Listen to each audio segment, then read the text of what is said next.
Welcome to this week's episode of Tactical Crouch, episode 186, the show where we give Uber more wacky shirt ideas, the show where we discover why Yiska's creatine is jumping up and down, and the show where we talk about what went on in the Overwatch League in the past week and what kind of wacky games have taken place and what further interesting games may or may not take place. I mean, they will take place. So, guys, what's been going on in the past week? I'll start actually. I Contenders started again. So actually, we started with Contenders Korea season 2, week 1, day 1, and day 2, just in the past couple of days. So that's quite interesting. Oh yeah, always good to see the next little generation of talent kind of spawn through. Good to see, good to hear. I think that's one interesting tidbit, by the way, from the interview I had with Funny Astro. Is he was like, okay, Contenders EU was not practice; it was just bad. But Korean solo Didn't they queue. lose? I mean, yeah, but they were trolling. Okay, they were Korean solo queue off rolling. And Korean Contenders queue teams are crazy good practice, especially the ball players. He mentioned Kellen and I think something with Jay. Do you guys remember? Jumbin. Yeah. He pointed out those two distinct ones to me as just like Overwatch League level, basically. I'll mention that on the next cast of Overwatch Contenders. Be like, that Jay something guy is also not bad. He's rolling in right now. Jay something going for the slam. Ironically, there is a guy called Someone who plays with Team CC. So calling someone another person something, if you don't want a something and a someone in the game at the same time, that would just be ridiculous. Could you make a whole team of something, somewhere, someone? I would probably refuse to call them by the names that they are listed on, and I'll just make up names for them at that stage. Everyone's always about like here's a little bit, let's peer into the brain of AVRL's casting a little bit here, because everyone's like, I know a lot of other casters be like, oh yeah, we should ask the players how they want to be called, and I'm always like, no, we shouldn't. I'm just going to decide. Yeah. You think I'm not joking either? I'm seriously not, especially for Asian teams. I'm not going to ask them. I will just simply decide. Write your name properly, spell your name properly, or face the wrath. Really, I will call you something stupid. And if there are missing letters, that's on you, baby. That's on you. No, because I don't know. At some level, you're gonna get a player where, like, let's say Yiska's a player, and you ask, oh, how would you like to pronounce it? He's like, oh yeah, could you say it on broadcast like, oh yeah, Yiska? You just call me that every time. So I'm not gonna say Yiska. It's going for the grab every single cut. It gets stupid. You don't ask players what the hell they want to be called. They'll tell you something stupid. It'll be ridiculous.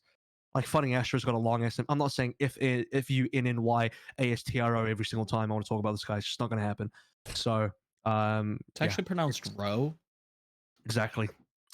So anyway, it's a little bit of a tangent, but interesting to know. I mean, I kind of felt like Contenders Korea. I think everyone knew secretly, except for the doubters, that Contenders Korea was pretty top tier. I mean, we had plenty of rumors even at the start of the year that, I mean, some of these top Contenders Korea teams were easily on par with the best of Overwatch League teams in APAC. Yeah. And before any of the NA3 heads come in and say, oh, APAC week, it's like, okay, the top level APAC's still pretty strong, for one, and they're getting stronger. We're gonna get a lot into that today, because there's some teams that are looking actually pretty good. But the point is, there's some good talent there, and they're worthy scrim partners, right? So I think for a long time in NA, it's pretty much just American Tornado as the number one scrim partner for everybody. So everyone's got to share American Tornado. They are the town tornado. Everyone gets sucked up. Yeah. No, it's interesting to see, especially after, like, it feels like half a season we were saying, NA, so competitive, definitely better region. Dallas won the May. Yeah, Shanghai can get one. I mean, Shanghai never really dropped off, but the rest is bad. And now it's like completely swung in the opposite direction, almost on all levels once again, as it does every year, pretty much. Has it? I feel like the goalpost just got shifted. You know, all the people that still don't watch APAC would be like, "Oh yeah," so you know, before they're just like, "Oh well, Shanghai's the only good team." Now it's like, "Well, now it's just Shanghai and Chengdu the only good team." And really, it doesn't matter how many good teams there are, because at some stage they'll shift the goalpost enough that you'll literally name all 8 of the APAC teams, including LA Valley, and you'll be like, "Oh yeah, the APAC only has these are the only good teams in APAC: Fusion, Excelsior, Dynasty, Unders, Charge, Spark, Dragons, and Valiant. Those are the only good teams in APAC. Everyone else is bad after that." So that's where the goalpost will shift to. Yeah, It's a more interesting region right now. I'll say that. A lot of dud teams in NA as it stands. So we'll get into that though. I'm not sure about if a lot is true, but I guess we will get into that. See?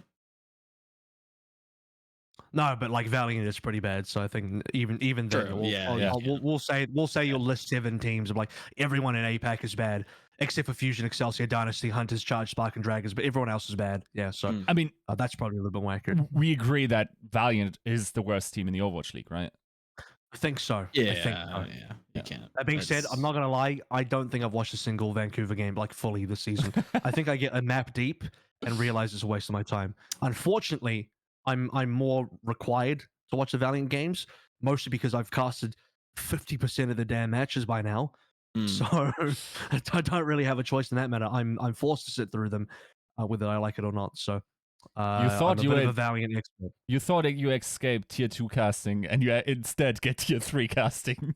Like, congratulations! I mean, have another Valiant game. I'd still bet on Valiant above tier 3. If I'm gonna be real with you. Okay. So I would still easily put them on there. They'd be okay. They'd be okay at the bottom of tier, like mid to bottom of tier 2. They'd be right. Yeah, probably.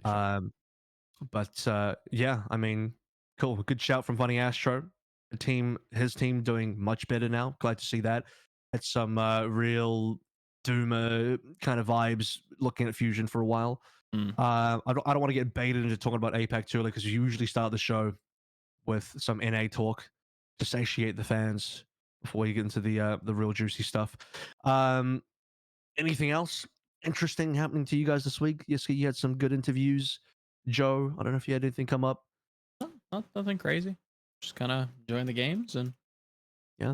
You had to scrap your article. You had the article written up about like, oh man, the downfall of Fusion. You're like, hang on a minute, let me just backspace real quick on that one. I have to change. No, nothing scrapped. Definitely eating some crow regarding a certain team from the DC area, but we'll get into that.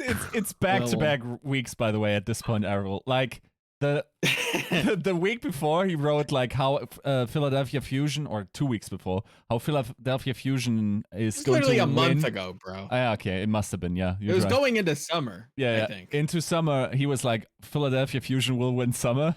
Then they just did we what? Just by the way, now that we kind of.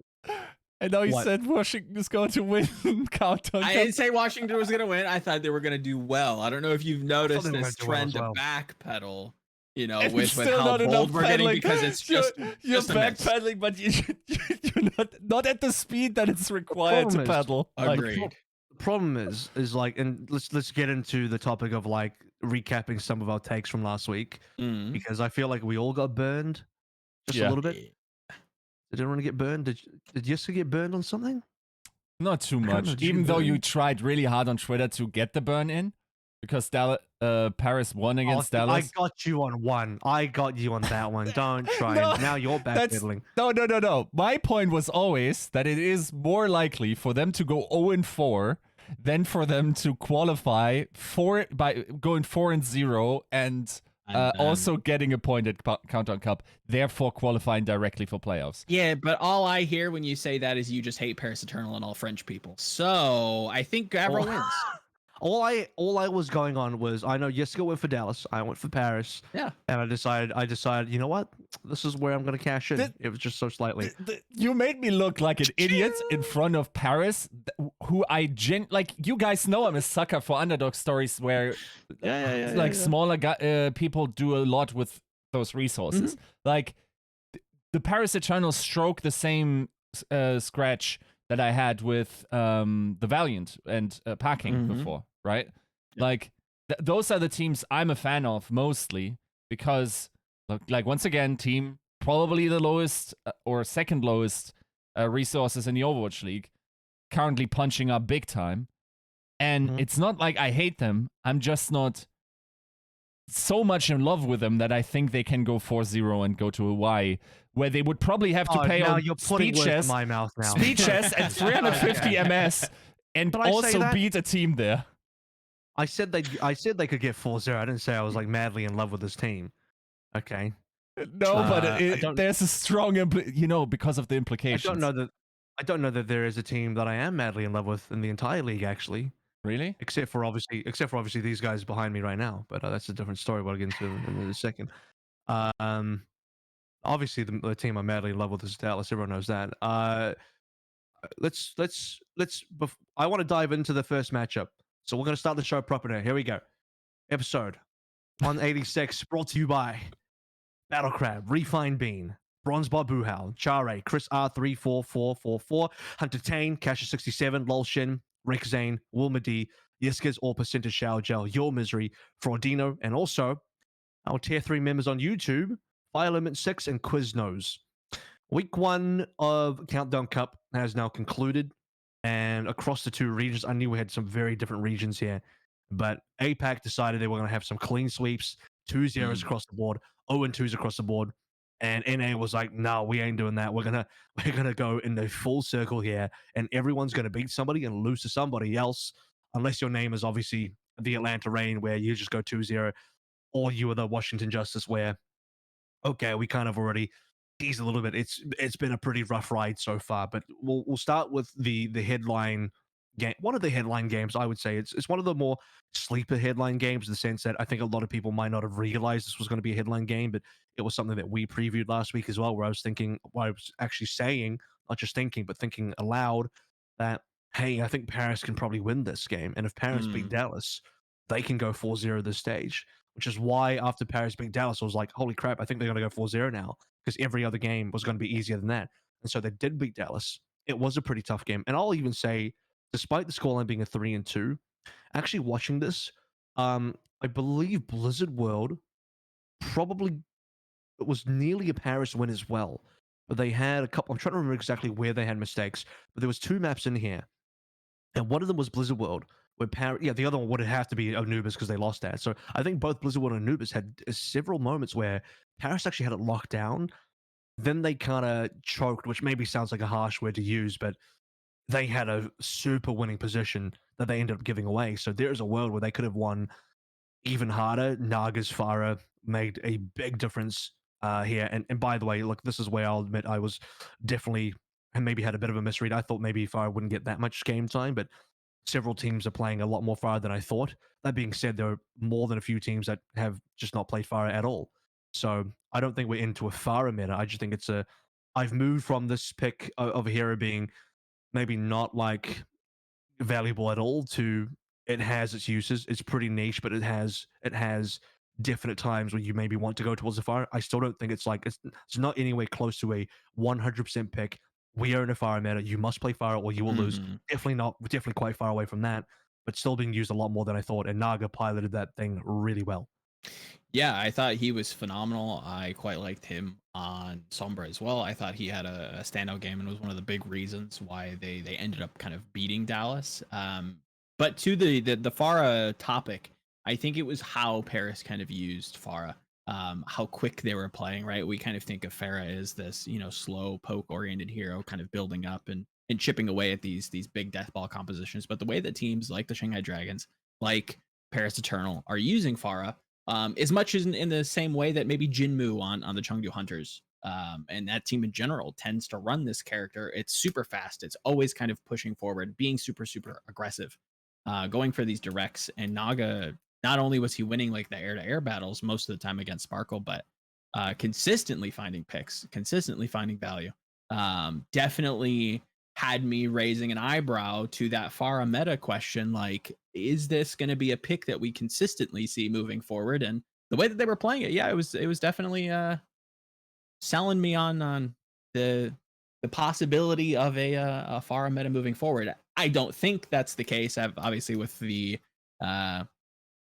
blessing of hindsight, but it definitely, as the first match of the week, it was definitely interesting to see. When you say Pharah meta moving forward, are you suggesting that you think Pharah playtime will increase? Because it would have to increase and by a fair amount to be Right. a Yeah. Pharah meta. Because when I say Pharah meta, my Uh-huh. definition of Pharah meta is you must play Pharah.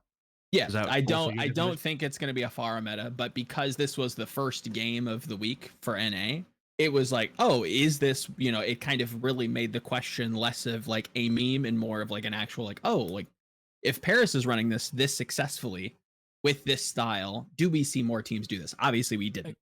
And I don't think we'll continue to see, I don't think we'll see an increase. I think it'll probably be about the same Yeah. average Okay. play I rate agree with that. across the board. But just because it was that first game, it was like, oh, okay, like this is interesting. I didn't expect this. I thought it was going to be, like we kind of mentioned last show, very much a rigid, some teams are going to play ball. Most teams are going to play Winston. Shocker, no teams played Winston.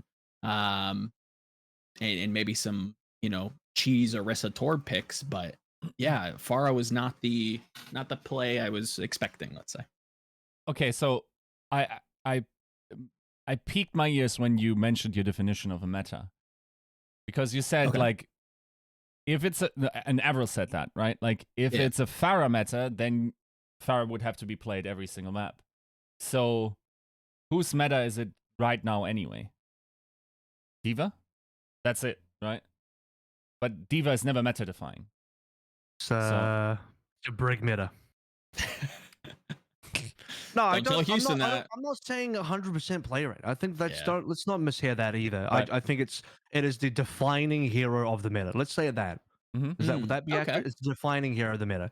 So that's why we say ball meta, because ball is the defining hero. It's not like, yeah, and I mean it's not quite 100% play rate, but it's the defining hero, if that makes sense. But is so it? what I'm saying is I don't think Pharah will be the defining hero of the meta. Is Wrecking Ball the defining hero? I would say so. Right now, I mean, it's still developing. It is still developing right now, and we're still seeing different things. So Totally, of course, yeah, and obviously that can change. But with what we've seen thus far from teams, the increase in Wrecking Ball play globally, the answer to Wrecking Ball being this Orisa comp that I think a lot of people just kind of overlooked, myself included, did not expect teams to be playing this, and I think that's in response to Wrecking Ball. Yeah, I would say so. I would However, say that he's the most defining hero of the meta right guys, now. there was actually still a fair amount of Winston play in this particular matchup. Now, depending on which match Yeah. you watched, you were actually seeing very different things being brought out. Now, this could be the whole week one new meta kind of discussion, even though I would say that of any tournament and any hero rotation or lack thereof, this should be the most straightforward. We are Mhm. still seeing a lot of experimentation, particularly obviously in NA, because they're the ones that are either trying to catch up to the ball meta or they're trying to counter it or redefine what it be. So in this particular matchup, I don't believe we really saw any Orisa at all. So these two teams, Dallas and Paris, didn't run that. They ran, if you're in the case of Paris, like ball almost 100% of the time. Dan played a small amount of Winston. Fearless actually traded Winston and ball time pretty evenly. I would say, and this is just based on an eye test and based on my poor memory. I would say Fearless probably played something like 65 ball, 35 Winston, something That like sounds that. about right. Yeah. That's what I felt. That's probably not accurate, but that's what I felt. So he actually played a lot more ball than I thought. Because if you remember from last week, I said I think Dallas is the way to go. Could be that they just focus more on Winston than ball, because Fearless Winston will always be a carry position, and he still played a decent amount of it, but he definitely picked up way more ball than I expected. Did anyone else kind of think the same, or is Dallas playing this ball about what you thought? And also, what did you think of the ball from Fearless? If I'm going to be completely honest, nobody in NA really kind of like shocked me with their ball performance. If anything, it usually was just a face tank running in, catching a lot of resources, getting halted, getting flashed, trying to make as much space as possible, and really not. None of it really impressed me, if I'm going to be completely honest. Fearless included. It felt like Dallas really found their feet. Didn't even like Don's. Didn't like Don's No, ball. I mean even going into their second game, I thought that he didn't play as well as I think maybe he would have liked. I thought that he was fine in this Dallas matchup in particular, but Yeah, I think NA in general, and this is maybe even jumping too far ahead, but I think the Winston is the play for right now. If you're looking more broad picture, if you're looking at the bigger, trying to catch up, like you mentioned, Avril. Yeah, NA teams, if they're looking at the bigger picture, they maybe want to focus on ball to try and catch up. But if you're still trying to play for a playoff seed, or maybe trying to increase your chances on making a Hawai'i run, yeah, I do believe that the Winston is the play, and I think Dallas will find a lot of benefit among other teams if they kind of go back to that Winston play. I agree that it's not the best pick, but it's what's best for you, right? It's what's best for what your team can run.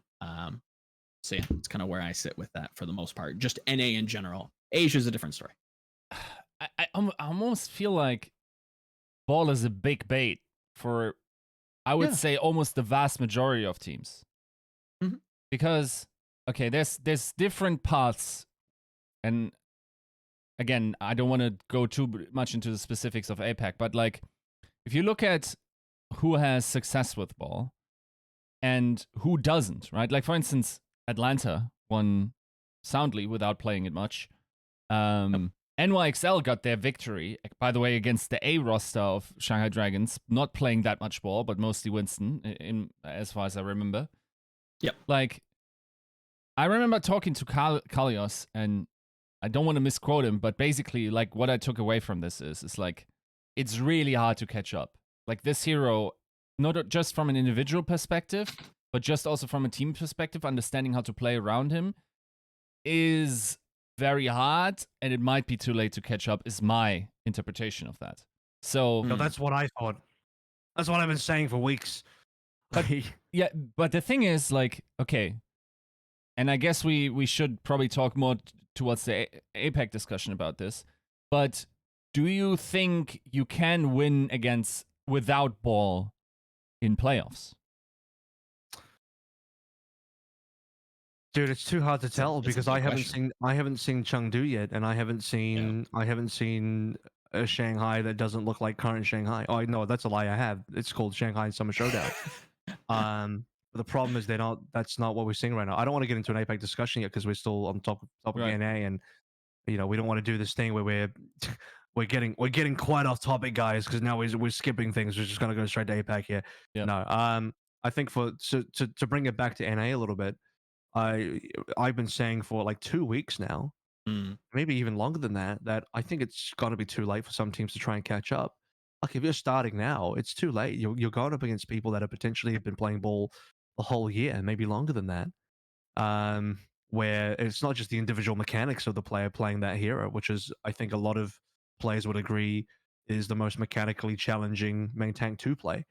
But beyond that as well, like, that's just individual performance. It's the team aspect, which in your interview with Kalios, that you kind of highlighted, right? It's the team aspect that's quite difficult. And actually, you actually notice the difference in power level and the shift in where resources go and how Dallas handle the composition with Fearless is not on the Winston. Because usually when Fearless is on the Winston, he's your raid boss, right? But then he's on this he's on this ball now. I distinctly notice that Dallas now plays very much through Sparkle, not necessarily on the Pharah. He played a lot of Pharah, but also on the Tracer. Sparkle, I think, has been the gem of this team when Fearless can't be your guy. When Fearless couldn't be your carry, Sparkle suddenly became the carry you needed on this team. And don't get me wrong, I think Harman also played a really big role here. If I'm going to be real, Doha didn't really impress on the Sombra, but I actually found his Soldier to be quite impactful. And the fact that Doha brings a Tracer to the board as well, that's okay, not quite as good as Sparkle's Tracer. Never has been, to be fair, but is serviceable. So we've moved the narrative from, oh yeah, Sparkle's got the serviceable Tracer and Doha doesn't have a Tracer, to Sparkle's got a very good Tracer and now Doha has the serviceable Tracer. So we're just moving both of them up by one rank. Yeah. But it's effective because now it gives Sparkle the room to breathe on his other picks, namely the Fire, which Fuel are very much trying to, force into this meta. I say force because I think they are the team, one of the teams next to Paris that have played the most Fire, and most other teams actually haven't played that much Fire, which is why, again, I say I don't think it's a Fire meta. I think if you looked only at the Dallas versus Paris game, you might be baited into thinking it's a Fire meta. But then you look at any other game, it's just like it's a distinct lack of Fire in comparison. So Sparkle to me is now like the main character on the field as far as shift our protagonists go, and as far as even stuff like potential MVP discussions go, like Sparkle's really showing up now. And Dallas are still finding ways to win through someone else that's not Fearless. Yep. It's I think Hanbin deserves a lot of credit. Like you mentioned, I think he's been the anchor of this team as much as he kind of goes overlooked. He's everywhere and nowhere feels a little aggressive, but hopefully that makes sense. He's just, you don't think of him because he's not making a lot of flashy plays, but he really is just very much I'll date myself when I say this reference, but the Hu Yal of GC Busan, right? He's just this impenetrable fortress that protects the back line, that's being aggressive when he needs to be. Just an all around, just all-star player that you can always count on. Very, very overlooked and deserves some credit. Hey, if you know where that Wu Hiao is currently, let me know because I can't find him. Yeah, no, he's but all jokes aside, no. very much not what Spawn he not used to dying. be. He's still God okay. bless. He's all right. He's doing reasonable. Agreed. He's, no credit, no discredit to him. Tiny bit washed, just a tiny bit washed, but still still solid bet. Hmm. Hanbin's on a carry level. That's why I brought up Hanbin, because I think Hanbin's on a carry level performance now. So that's just me though. Agreed. Yeah. I think so. It's also like, I remember back in season 1 and also before Overwatch League, we had the kill share of whatever, like a line of teams, right? So we had some teams were like DPS carried, like Kongdu Panthera, and some teams were like support and tank carried, like Lunatic High. This team is a tank carry heavily, right? Like if you just peek at the eliminations, at the amount, like I think both Fearless and Hanbin are ahead of Sparkle actually in eliminations this season, for instance. And that in itself is not really that meaningful. What is meaningful if you look at it in relation to other tank lines and where they are in the league, where it's very obvious that some other teams just require, like, I think if you look at Choice A1, it would be nuts, right? Like the difference. So yeah, I don't know that, and that's the problem. I don't think, yes, like I agree, Sparkle has now become the protagonist of this Dallas Fuel story. I just don't think that that's good enough. I don't think you can like be the one, and I'm not sure if it's wise to play catch up. Like you got to be so convinced that there's no way to beat a ball team when they're playing their best. It feels like, okay, even if you're convinced about that, let's say this matchup is inherently 60-40 because you're probably the best Winston team in the world. And like whatever ball is thrown at you, like you're still playing close matches, right? I don't think you're getting a 60-40 if you're now trying to catch up on ball. You're probably having a lower probability 60-40 versus who? Shanghai, for instance. What do you mean? Right. Like, I don't think you get close in mirroring a team that's clearly better or clearly has a head start on you. Not even that, I don't think you get close to 60-40. You're probably more at 70-30. So, I mean, if you look at the Summer Showdown, it was like more like 0 to 100. Yeah. I think the thought process is that teams at least are approaching the start of Countdown Cup saying, okay, we can give this month to Wrecking Ball, learning this, figuring it out, and then taking it to playoffs. That could be kind of where they're sitting. Yeah, but however, I think it is better to invest in your own style, figuring out what works for Dallas, and maybe finding a counter. I know that's a big ask, but that's probably where I'd look. Real quick, last thing on Dallas, because we're going to talk about other teams as well, but Pine is rumored to be coming in maybe a couple weeks, something like that. Yeah. He might be coming in time for Hawaii, assuming Dallas can go to Hawaii again. So, maybe. But that opens up another can of worms where it's like, well, the current comps that Dallas are running are not Pine friendly as far as just hero picks goes, and that's not even considering the other major factor, which is the fact that they haven't scrimmed with Pine at all. So it's probably unlikely Pine gets included, but I guess the greater point of why I'm even talking about Pine is that you guys are bringing up, okay, well, is it too late to catch up with the ball and Dallas should just do their own thing? Part of doing their own thing would be to do what Atlanta are doing and putting a lot of Kai in there and playing a bit more hit scan, putting Arns in there, which is what Shock are doing as well. So they're kind of quote unquote doing their own thing as well, right? Mhm. Just doing something that's more anti-meta. Dallas could do that with Pine, but I don't think they have time to do that with Pine because it's not Pine time. No, it's because like there's just not enough time. The thing, Yeah. the thing is, I'm not sure if I'm comfortable just putting Pine in the same bucket that he was once in, because like whenever you do that to players with talent, you probably like, for instance, you wouldn't have thought Sparkle would get the Tracer level that he's at right now. You wouldn't have thought that Funny Sure, Astra has yeah. a break that's better than Toby. Like, if you just give people the opportunity to grind heroes, and once again, like Pine was signed a while ago. Like, depending on what Rush told him to grind into, maybe there's something outside the hero pool that we're used for to him from in season 1, where he can convince on. Possible. You check his stream. Go check his stream to see what he's been playing. Yeah, for sure. I don't even think you need Pine. I think he definitely adds a lot of benefit. But when it comes to playoffs, without getting too far ahead, I think there are definitely looks that Dallas have shown in the past that I think can throw a curveball at a team that is very comfortably sitting on and wants to play what we're seeing right now going into playoffs. Even right now, If you're saying ball's too late, then surely Pine has to be answer. Like a Pine-based composition has to be answer. I think it can be. I think that's one of many possibilities, but I don't think he's necessary. I'll say. Well, then you're not running a McCree comp. Then you're not running any sort Agreed. Yeah, of hard hit scan Ash-based comp even for playoffs. So if you want to run any of that, you're gonna have to include Pine, and that's assuming he's just gonna play his normal hero pool, which I think would be a pretty straightforward and easy guess. I don't foresee him playing much of anything else. Like Pine's not picking up a Genji, let's be real. And even if he did, he's not playing it over Sparkle. No, he's not. There's a bunch of stuff that Sparkle. Sparkle and Doha play that there's no point that there's no point for Pine to play any of it because Sparkle and Doha play all of it anyway. So, yeah, we'll see.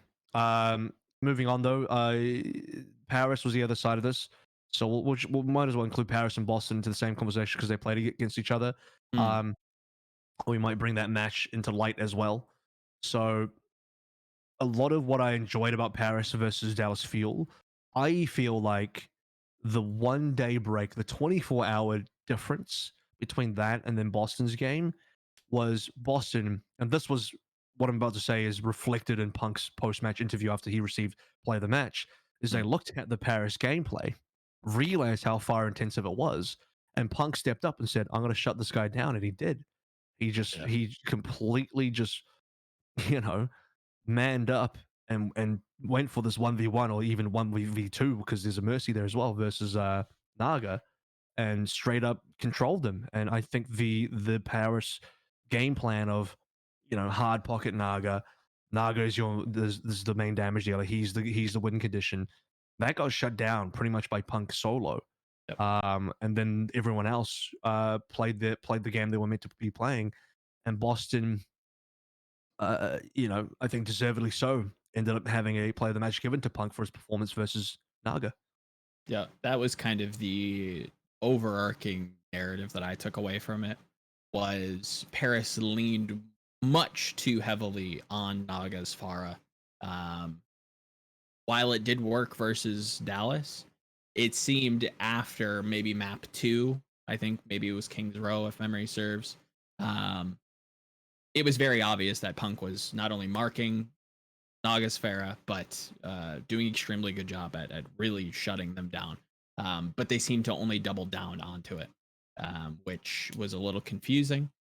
From Boston's angle, I was a little... I think I understand.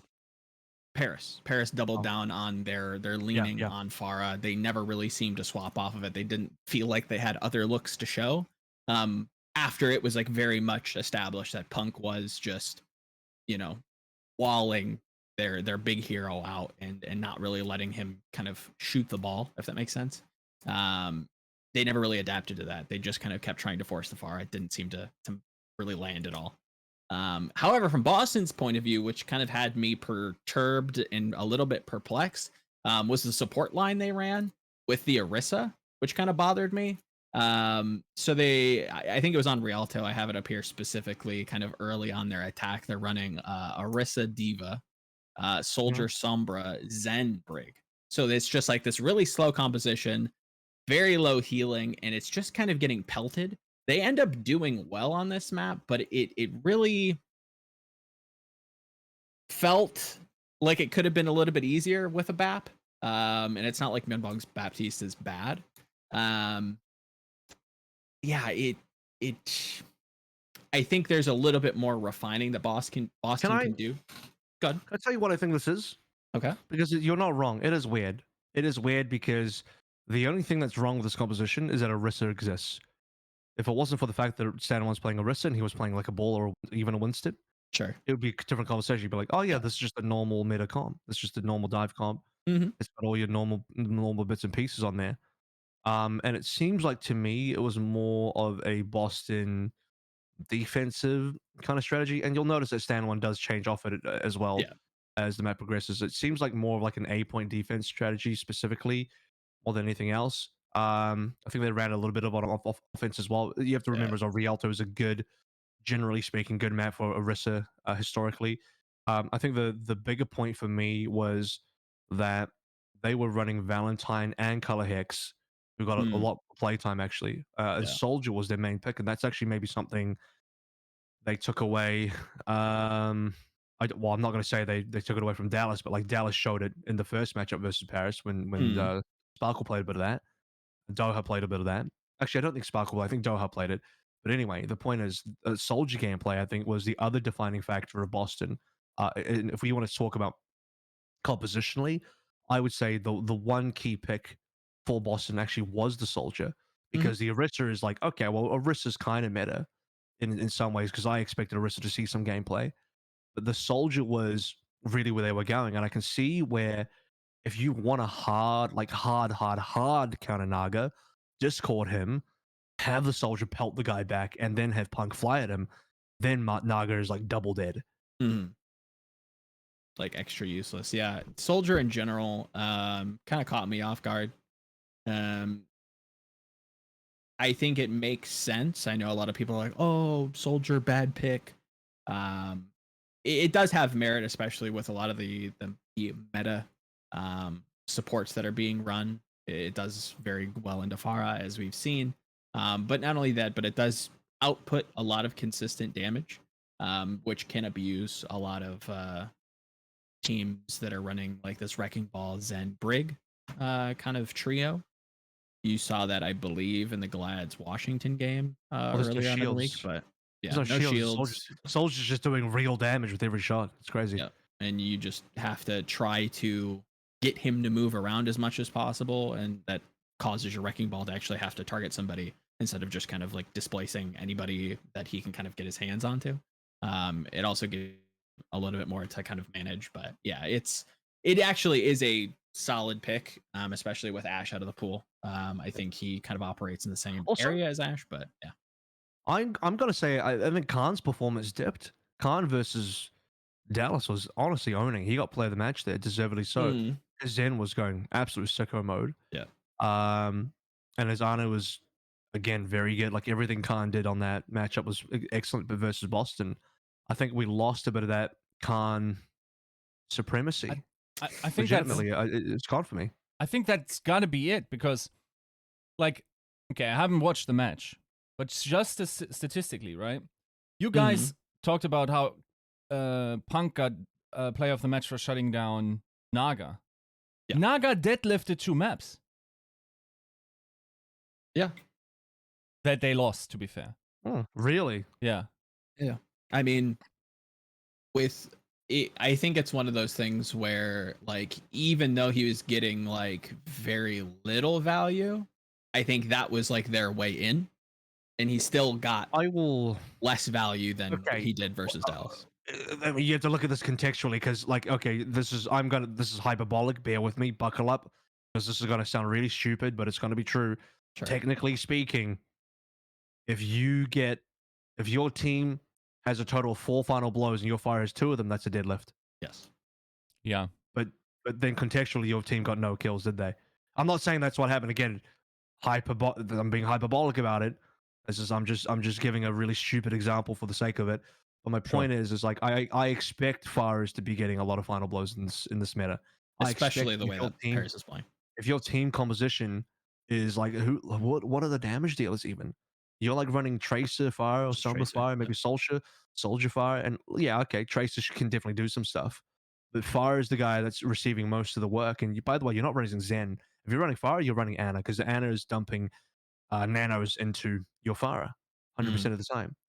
And so your Trace is almost in a supporting role at that stage. So I wouldn't be surprised if most Pharahs got either close to a deadlift or got deadlifts in this composition because it's just Pharah's job. Pharah is the raid boss in this composition. Yeah. Getting a lot of resources. And to be Like you fair, said. like just to add a little bit of context, I don't think Naga got close against Dallas, even though they won. Now there might be adverse effects, like when the Pharah is, maybe theoretically there could be something when the Pharah is more open and left open, then she can ditch more damage out that then others finish. That could be a thing or whatever.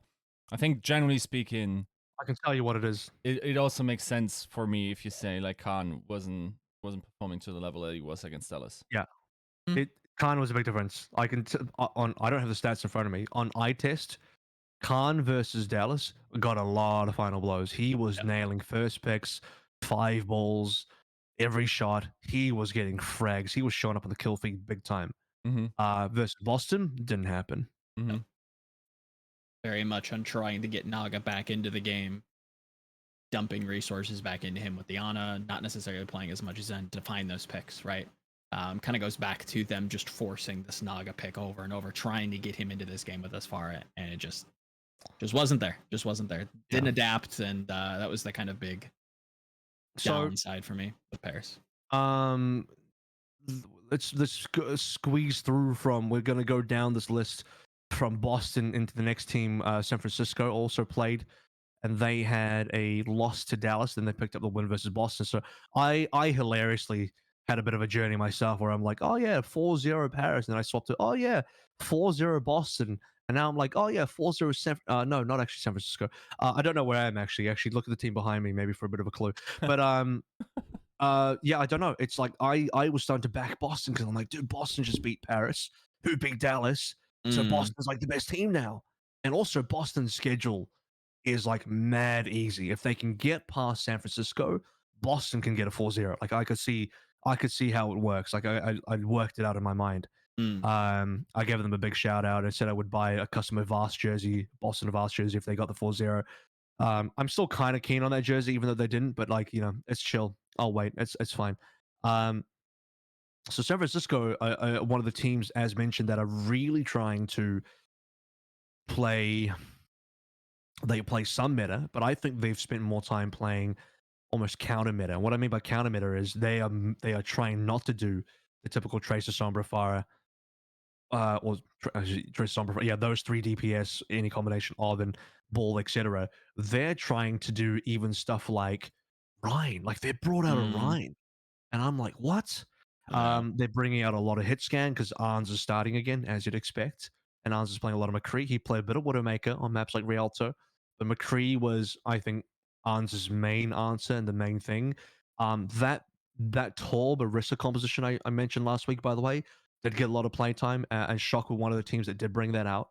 So Shock to me are this team that are really trying to, yeah, like they're trying to do something that's not the ball stuff, right? That's what I'm getting out of this. They definitely are the team to kind of orbit, or one of the teams rather, to orbit around Yiska's more overarching question, you know, of if not Wrecking Ball, then what? I think I'd look towards San Francisco. I think I'd look towards teams like maybe even the Gladiators or Paris in a lesser degree. Yeah, Atlanta, another big team, definitely a big orbiter that can show that yes, there is this dominant style in the Wrecking Ball that has been proven to be successful, but that's not the only thing that can be run. And you can definitely kind of etch out your own style. While I don't exactly how far this Rhine Zarya, look that they kind of peppered It in didn't is run going to Zarya. It didn't go. run Zarya. I my think knowledge. on route did? they had it. It was brief, and it could have been specifically for a Okay. point. And it might not even been versus Boston, but I think Choi like ran Diva like 95% of the time. very much mostly Diva. But the Rhine in general, not sure how far that's gonna go. I think if they want to double down into I got a that, read on that. My read on the Rhine is that Mhm. if you're a team and you're like, oh, okay, we play Orisa, Diva, Torb, McCree, etc., back brig, why don't we just swap the Orisa for a Rhine? And the Rhine's just like a more mobile version of the Orisa that doesn't, except it doesn't shoot. Yeah. I think that's the mentality. The mentality isn't like, oh, the Rhine is here to brawl, big swinging hammer man, because that's in brawl. In brawl, you're Yeah. swinging hammers, you're trying to brawl. Here, you're just like a mobile Orisa. You're like, Orisa picks up her shield, drops her hand cannon, and Mhm. just becomes a shield bot. I think that's what Ryan's job is if you swap the Orisa for Ryan. So I think that's Shock's that's their adaptation. The only thing I'd push back on is the lack of halt. I think that's probably the big reason why you're seeing so much Orisa is how much value you can get out of that into a McCree flash or a break stun or even just displacing a Pharah outside of cover.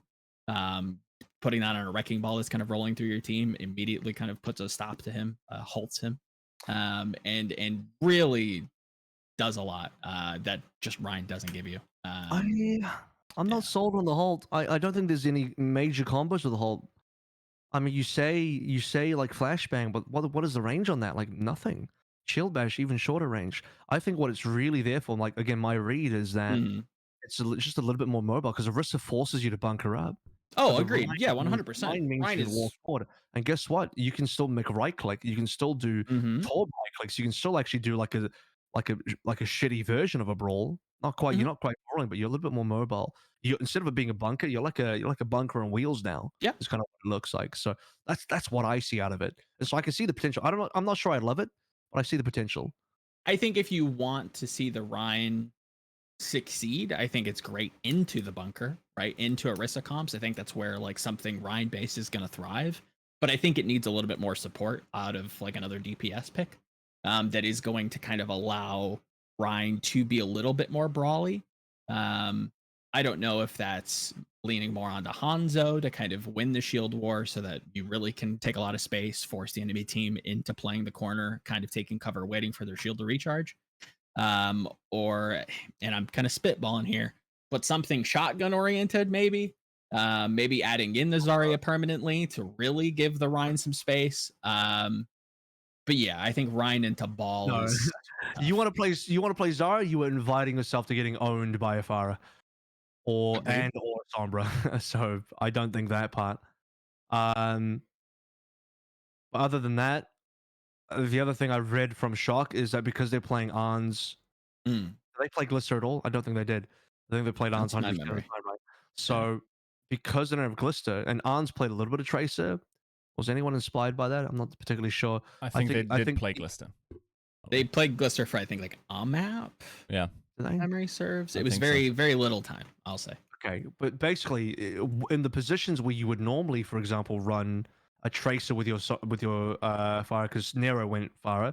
So let's be clear as well about something. San Francisco can also play a Pharah comp, which is really important. Mhm. But San Francisco's adaptation there, once again, is to just swap one thing out. And instead of Arns playing a Tracer, he's on, I believe he was on a Soldier at one point. He showed a little bit of a Widowmaker. So Shock is they're still just doing something slightly different. Yeah, it's he's a superstar player that can force these picks. What really stood out was the Rialto map. Kind of just giving him all the space in the world on point A to really just kind of open up and find these picks, which he was successful with. Not to a immense degree. It's definitely kind of telegraphed after the first push. It's like, okay, this is how they're playing. We can just jump on him, and you did see him kind of scramble a lot of points. It was just 9 flankers versus 1 widow. There's not so much Shot can really do to peel all those people off of him to give him the space and time he needs to set up these shots. But this is the kind of look that I think teams are going to want. Not the specific look, but the idea of what the San Francisco Shock are doing is important here. I just trying to find ways around.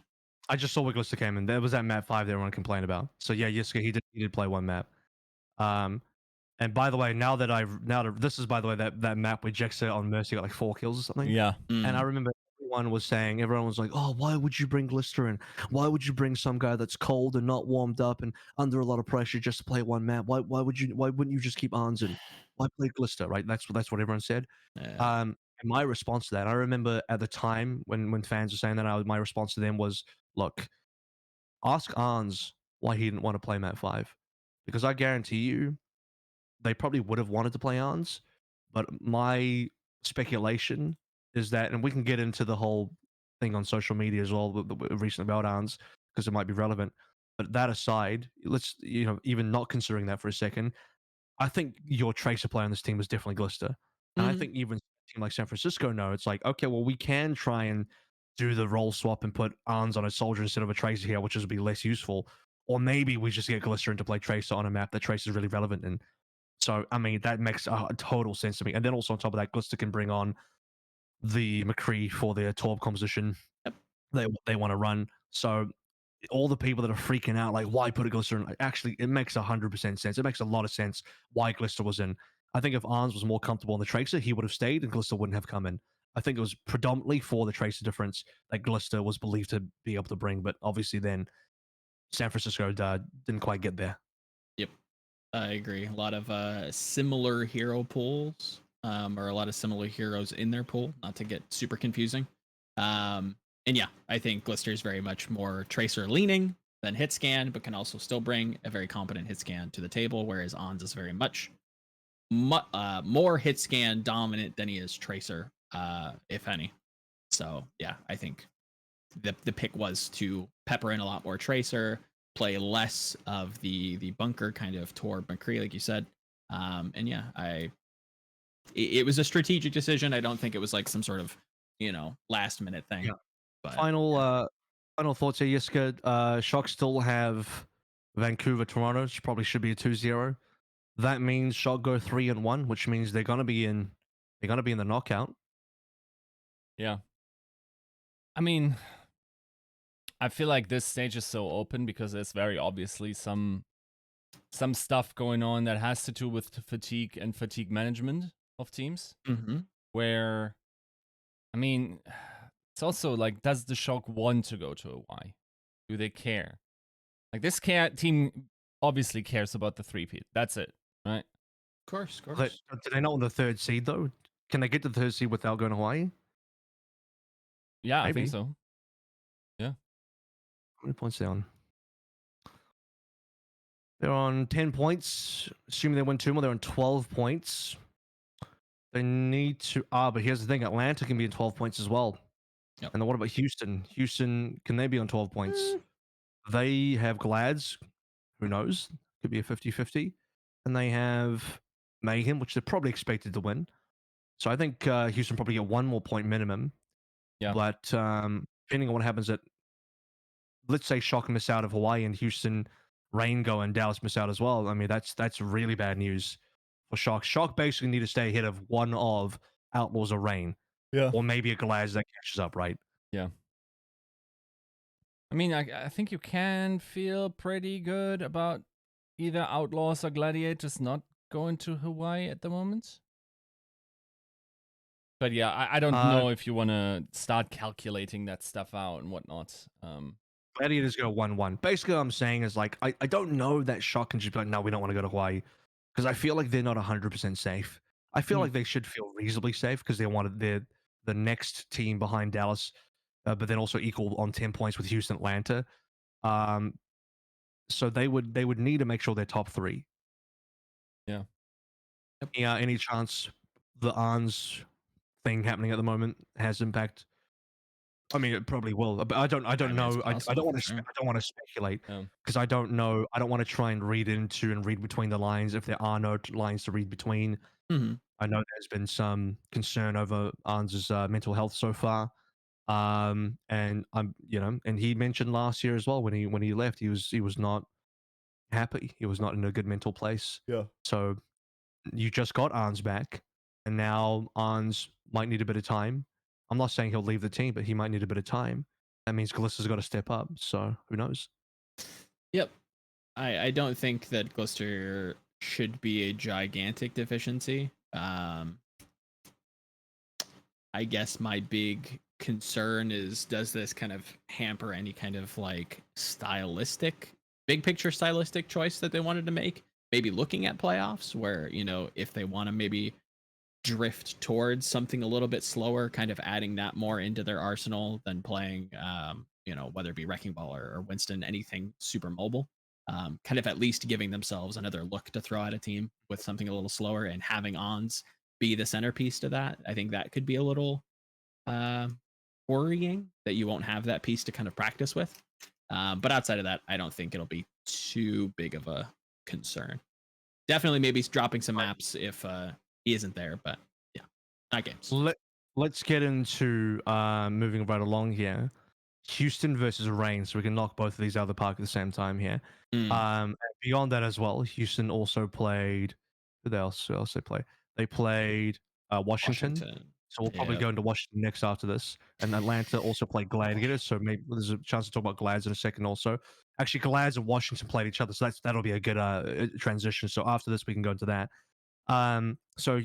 Okay, so I'll start with Houston because I definitely watched them a little bit more, and I got a few thoughts on Atlanta. But Houston, to me, I always felt like we're going to have a strong meta where they could rely on Dante. Dante was going to be the centerpiece for this team. I think Crimzo, low-key, was going to have some decent impact as well.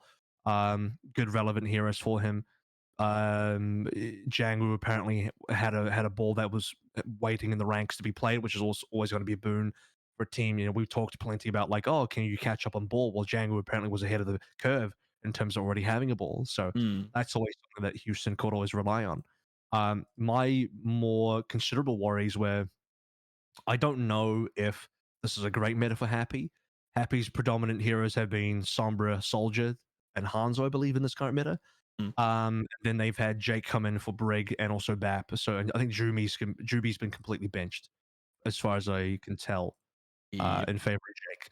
So Houston, to me, looked great versus Washington, but I think that was more so getting baited by the fact that Washington didn't show up, right? So Houston, every team looked good versus Houston. Well, every team being the two teams that played them, Houston and Gladiators. So really, under that context, it didn't tell you a lot about Houston. It told you they were better than Washington, but Washington are looking pretty weak right now. So I guess it didn't tell you a lot, which means you go into the Atlanta matchup, and suddenly you see Atlanta playing. I don't think they think Edison maybe on one map, and then they came in with Kai predominantly. Edison played first control, and then the rest was Kai. Atlanta want to run some of the Orisa because this is, and we previewed last week that this was probably going to be the comp that Atlanta go to.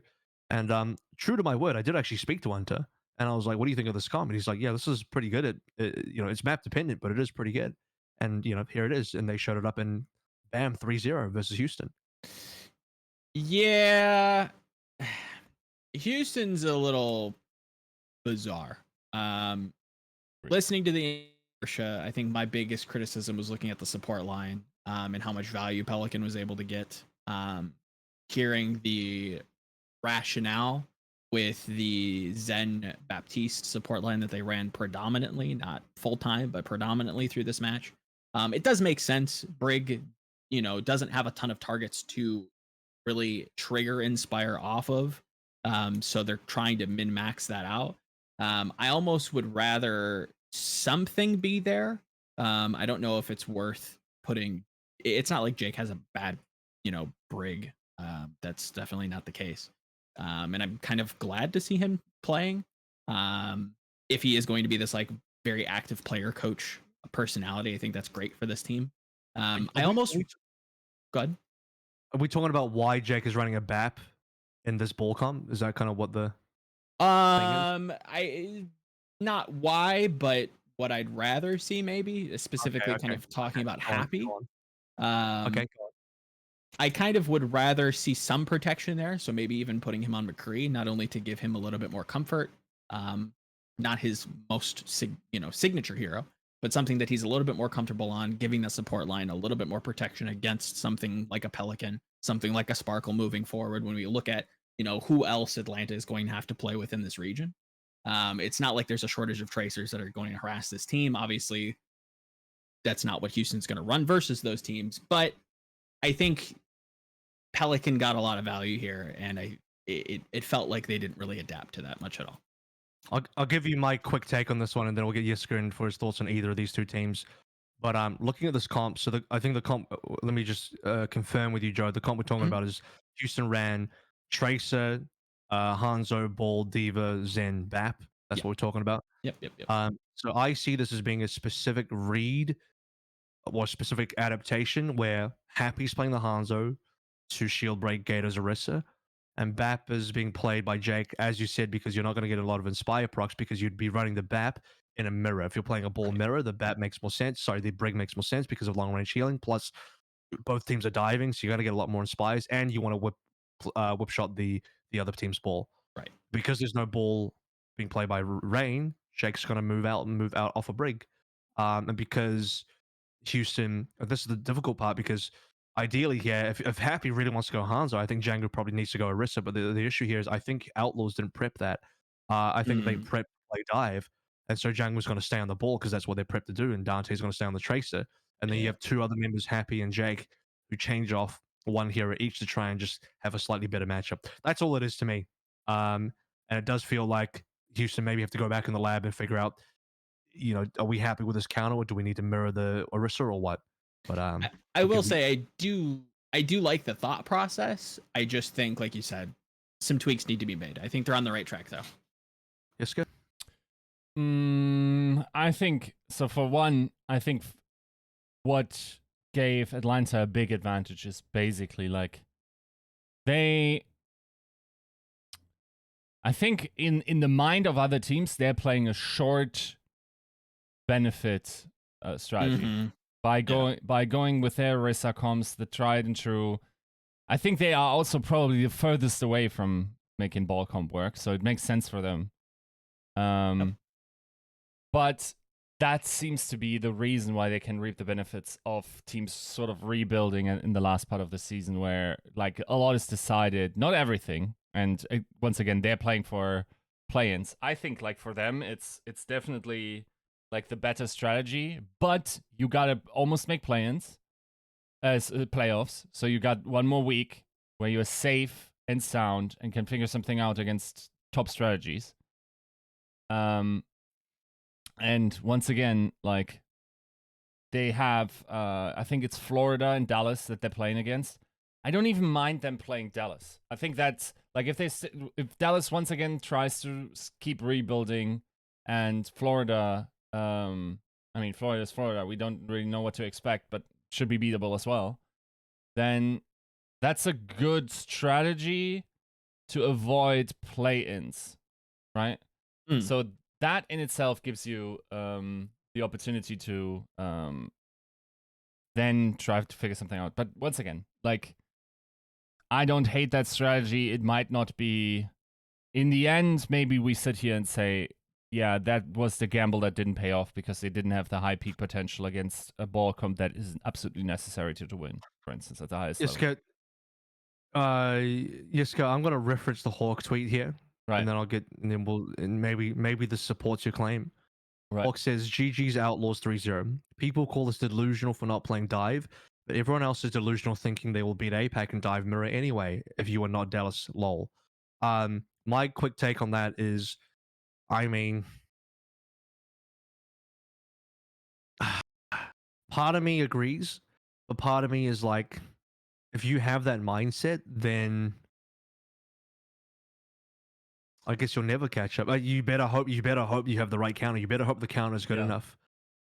Because this says to me, like I 50% agree with this, and 50% I'm thinking like, well, this says to me you've kind of given up on a little bit. I don't know. Is it a cop out? I don't know if I want to call it a cop out. I would. What do you guys stand on that?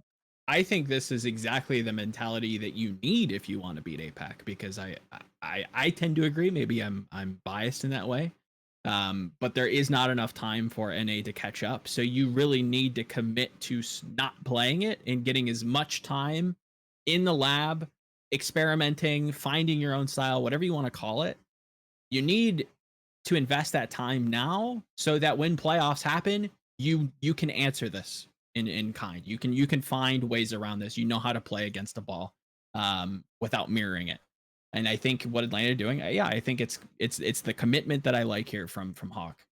It sounds very strong, like you said. They've completely given up on dive and ball, and I think that's exactly what you need. By the way, they did play ball on Sure. control. Yes. Just so we're clear, they haven't completely given up on it. By and large. Even they are smart enough to realize that running a risk on their map's probably doomed. Yeah. But Yiska, does this reinforce your point? Yeah, I mean, position? it just frames the issue, right? It's a matter of beliefs. Do you believe you can catch up, and that's the only way you can beat whatever Shanghai or Chengdu are throwing at you, or whoever else in APAC might show up with a ball? Or do you believe that your idiosyncratic like makeup of your team has something inherent in them that you can play heroes that are out of the ordinary and can beat that strategy? And I think,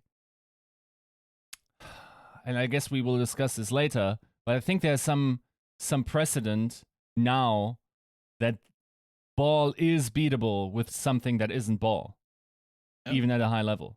So we'll see how it plays out. I think at this point in time, like both strategies appear absolutely fine to execute. I don't have a favorite. Okay. Even though I will say, for Dallas specifically, I am not sure if the committing to ball is the play and will serve them well. I will just because we're gonna move to the final couple of NA teams here real quick, but I will end here with saying that again. I'm kind of 50-50 here. I agree with it, but I also have some concerns. The devil's advocate in me wants to say, and this has been repeated elsewhere by other people, other personalities, and also just pundits in general. But to say it's almost like if going by this sort of edict here and this sort of philosophy, you are basically like hard gambling, hard going all in that you will find an appropriate counter. Because if there is no counter, or if you can't find an appropriate counter, it's going to be an auto lose, isn't it? So you've given up on trying to catch up and trying to play the meta, which is the correct thing to play. This is like Chengdu saying, "Nah, we're just not going to play the goats, and we're going to play fire and stuff," and everyone else is playing goats, right? This is kind of like that moment again. Yeah. But and it didn't. I have a question. What do you mean by counter? When you say counter, what do you mean? Do you mean theoretically speaking, the strategy should beat the ball comp, or theoretically there's a right? Go ahead. Let me rephrase. When I say counter, there's a couple of philosophies. One is that I do believe McCree, Torb, Orisa, and the rest is a ball counter because it is specifically trying to survive against a dive. It says if you dive into us, we will flash, stun, right click, halt, etc. everything, and we will melt the ball. That's what it says. So in a sense, I am saying a direct counter, but in another sense, I should rephrase it to an alternative game plan, alternative strategy that plays towards the comfort picks of your team, because it's not always Torb that Torb McCree. It's you can throw the Hanzo in there. Typically the Hanzo's only there for the mirror. You can throw other looks in there as well. So it's possible to run other things. But yeah, I guess so. To answer your question, it kind of is a counter, but it's also just an alternative composition, an alternative way to buy into the table. If I'm going to keep going this poker analogy, right? This is how you buy into the table, and you're going to go all in on this Orisa stuff. I only bring it up because I know, from a devil's advocate point of view, other people do believe that if you're not playing the ball, you've given up on winning. I don't hold that belief necessarily, but I know that is a belief that exists. We'll see how it goes. Atlanta will be paying close attention because it looks like they can probably go at minimum 3-1. They do have that Dallas game, so that the stereo will be tested. Hawk is saying that Dallas might be the only team that can actually mirror. I don't know why he specifically said Dallas. Maybe because Dallas has just had the best reputation in NA. Maybe he knows something we don't. But that his Atlanta versus Dallas will once again be tested in their final regular season game. Both teams actually will be ending their final regular season games, their number 16 game, on each other. But last couple of teams here before we move over to APAC.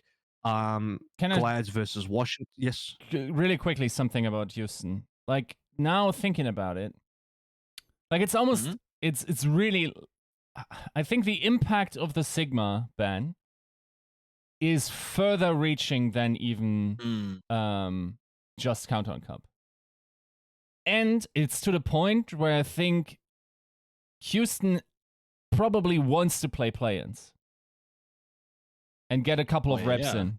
Because okay, I see what you're saying. If these guys, like, I think Houston is always the best when they're playing around Piggy's Sigma. In the vast majority of cases, that's when they had their big victories, as far as I remember.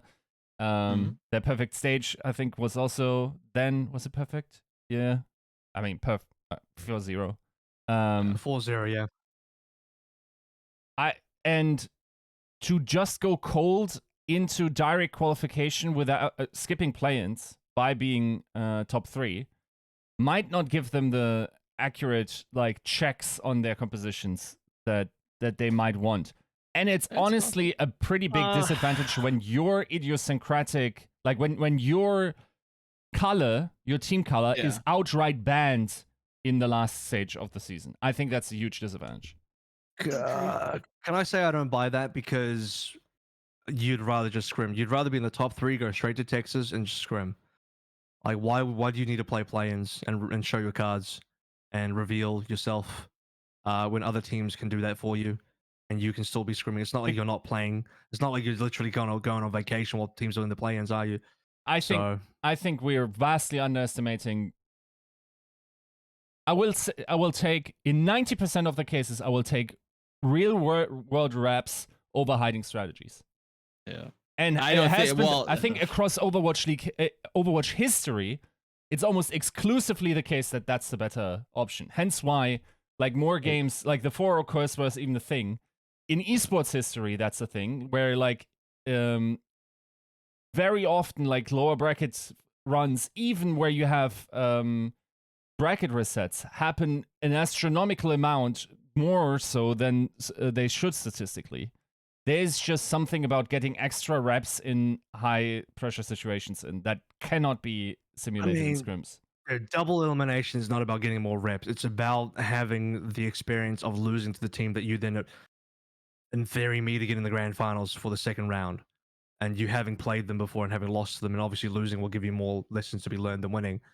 I see that more as being the predominant thing rather than the reps. I don't buy into the reps, because I think you're underestimating the value of scrims and overestimating the value of playing officials. In fact, I'd wager that most teams would rather play more scrims and less matches for the most part, because you reveal a lot in matches. You give your opponents data in matches. Sure, nobody plays real matches in scrims. Everyone's trolling their shit out. Like, if a first rollout goes wrong, like, everyone's mentally checked out of the map. Yep. Like, if they could, they would ask the opponent to reset the map. But now you got to play it out because the opponent wants that good feeling. And hang on, like, what's your goal here? What is the goal of playing here? Like, maybe we have very different. I can just tell you what it looks like in practice. Like, it's not about goals. It's about how it is in scrims. Like, nobody's like playing scientific scrims where they're putting everything like on the scale and going like, oh yeah, like playing this out, like our life depended on it, would make it the best. No, these guys are just like getting their hours in. Oh shit, 2 more hours in the fucking scrim. Okay, and then they play the map down, especially against bad teams. They literally troll and will like switch roles and shit like that. Yeah, don't scrim bad teams. No team will ever choose to go through plans rather than just get an auto seed. No, of course. That is a huge risk. No. That is a ridiculous risk. Yeah. And still, I don't think it's an active choice, but I think if you're put in that situation, I don't know if you're all that mad. In hindsight. Well, I mean, no shit. Of course, you're not mad, because you'd rather, if you can't get into the thing that's the number 1, you'll take the number 2. So obviously, you're not going to be mad. Sure. I mean, that's an obvious thing to say. Shock, but it's just like Shock never wins season 2 if they don't get checked by Atlanta. I mean, I think that's an important loss to give them a lesson for sure. I think that's a wake up call they needed. So, but then like, I mean, dude, And what is actually, the other way around, if Titans get checked earlier, they win the grand finals. I mean, I don't know. I need to check this right now. I need to check this right now. I will say right now that I would agree with you if we were playing the actual playoffs in the double elimination. The problem with play-ins is it is so on the edge that just losing means you don't make it to the playoffs. Sure. You there's no like, oh, we're gonna get checked and we'll come back in the lower bracket of the play. No, there's no lower bracket in the play-ins. Yeah. It is single elim, one life, sudden death. Of course. It is so risky. You don't want to be here. You do not want to be in play-ins. Okay. Is what it is. Yeah. So there's no we lose to Atlanta, we come. No, you don't. Your season's over. So Yeah. I don't. I see your point. I just think. I think you should never choose this as a strategy as a team. Yeah, I think it's just very often in hindsight, you just arrive at a point where like, oh, that actually helped us. But you can, of course, not just take that risk. That's just if you want to say to me that Houston in the actual playoffs of the season, top 8, if they go through the lower bracket, they may be earning more there. They may learn lessons there that will help them win the season. I'm on board with you. I buy the ticket to your train ride. But the whole play-ins thing, I'm not too sure I'm on board with that. Yeah, I that's a pretty big risk. That's fair enough. Yeah. Sign me up. I'm all on board. Anyway, that said, I don't think they can really necessarily avoid that, given how the matches look like, and like I'm pretty sure they will have to go through play-ins. So. Yep. The Gladiators game will be the swing for that, which brings us to Gladiators. Because if they beat Gladiators, what's their scoreline here? We are assuming they beat Mayhem. Their scoreline will be 3-1, which gets them into the knockouts. And then who knows? From the knockouts, they could be into Hawaii, and even beyond that, if they don't even go to Hawaii, that's 3 points, and they would suddenly be at how many total? Let me have a look. They would suddenly be at 13 points, which is very competitive, and as long as you're one above either Shock or Rain, you're in the top 3. So they need to beat Gladiators. Very important game. Gladiators versus Washington. Obviously, this is kind of what we're talking about here. Gladiators is a team that I think I definitely previewed in the past, where I think they have the best flexibility and the best capability to go hard APAC mode, straight into dive, lots of ball. Muse has been hard playing this ball. I'm looking through their games. It's just like all Muse ball. Kevster on Tracer, brilliant stuff. It's exactly what you want. Mirror's a projectile player anyway. He's got the fire if you need it. Space on Diva, check. Got that one done. Shoes in, check. Skewed Brig, check. It feels like all the boxes for Gladiators should be ticked. Yeah, they can definitely pilot it. I think the Atlanta game is definitely going to give most teams trouble, so I don't hold that too far against them. And obviously, they've only played Washington, so that I still don't feel like I have a good read on Gladiators in general. And it's not like who do they play next? Yeah, it's Mayhem and then Houston. So it really does feel like Houston really is going to be like that next litmus test.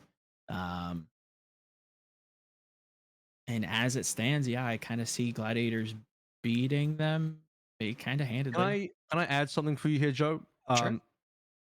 If we go back to the Rain versus Gladiators, because that was the game that I think really put things into contention.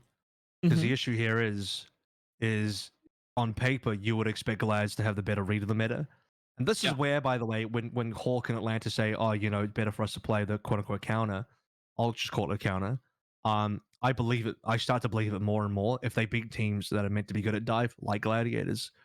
So, and there's even a situation where, like, for example, if you take a look at control first map, Lijiang Tower, you have a Gladiators that almost actually forced into playing Orisa mirrors, because you have an Orisa that got ran in control center and Gladiators mirrored it back, and then Gladiators they played the ball comp on the other two, and ended up going 2-1, and they lost Gardens. So it's like, I don't know, it's weird. I would have assumed that a control map should have 100% been theirs, but then you go to the map 5 and it's the same story almost. It's Oasis. And once again, you have Gator on ball. And so it's the wacky thing for me here is Atlanta wins in a ball mirror versus Gladiators. Huh? What?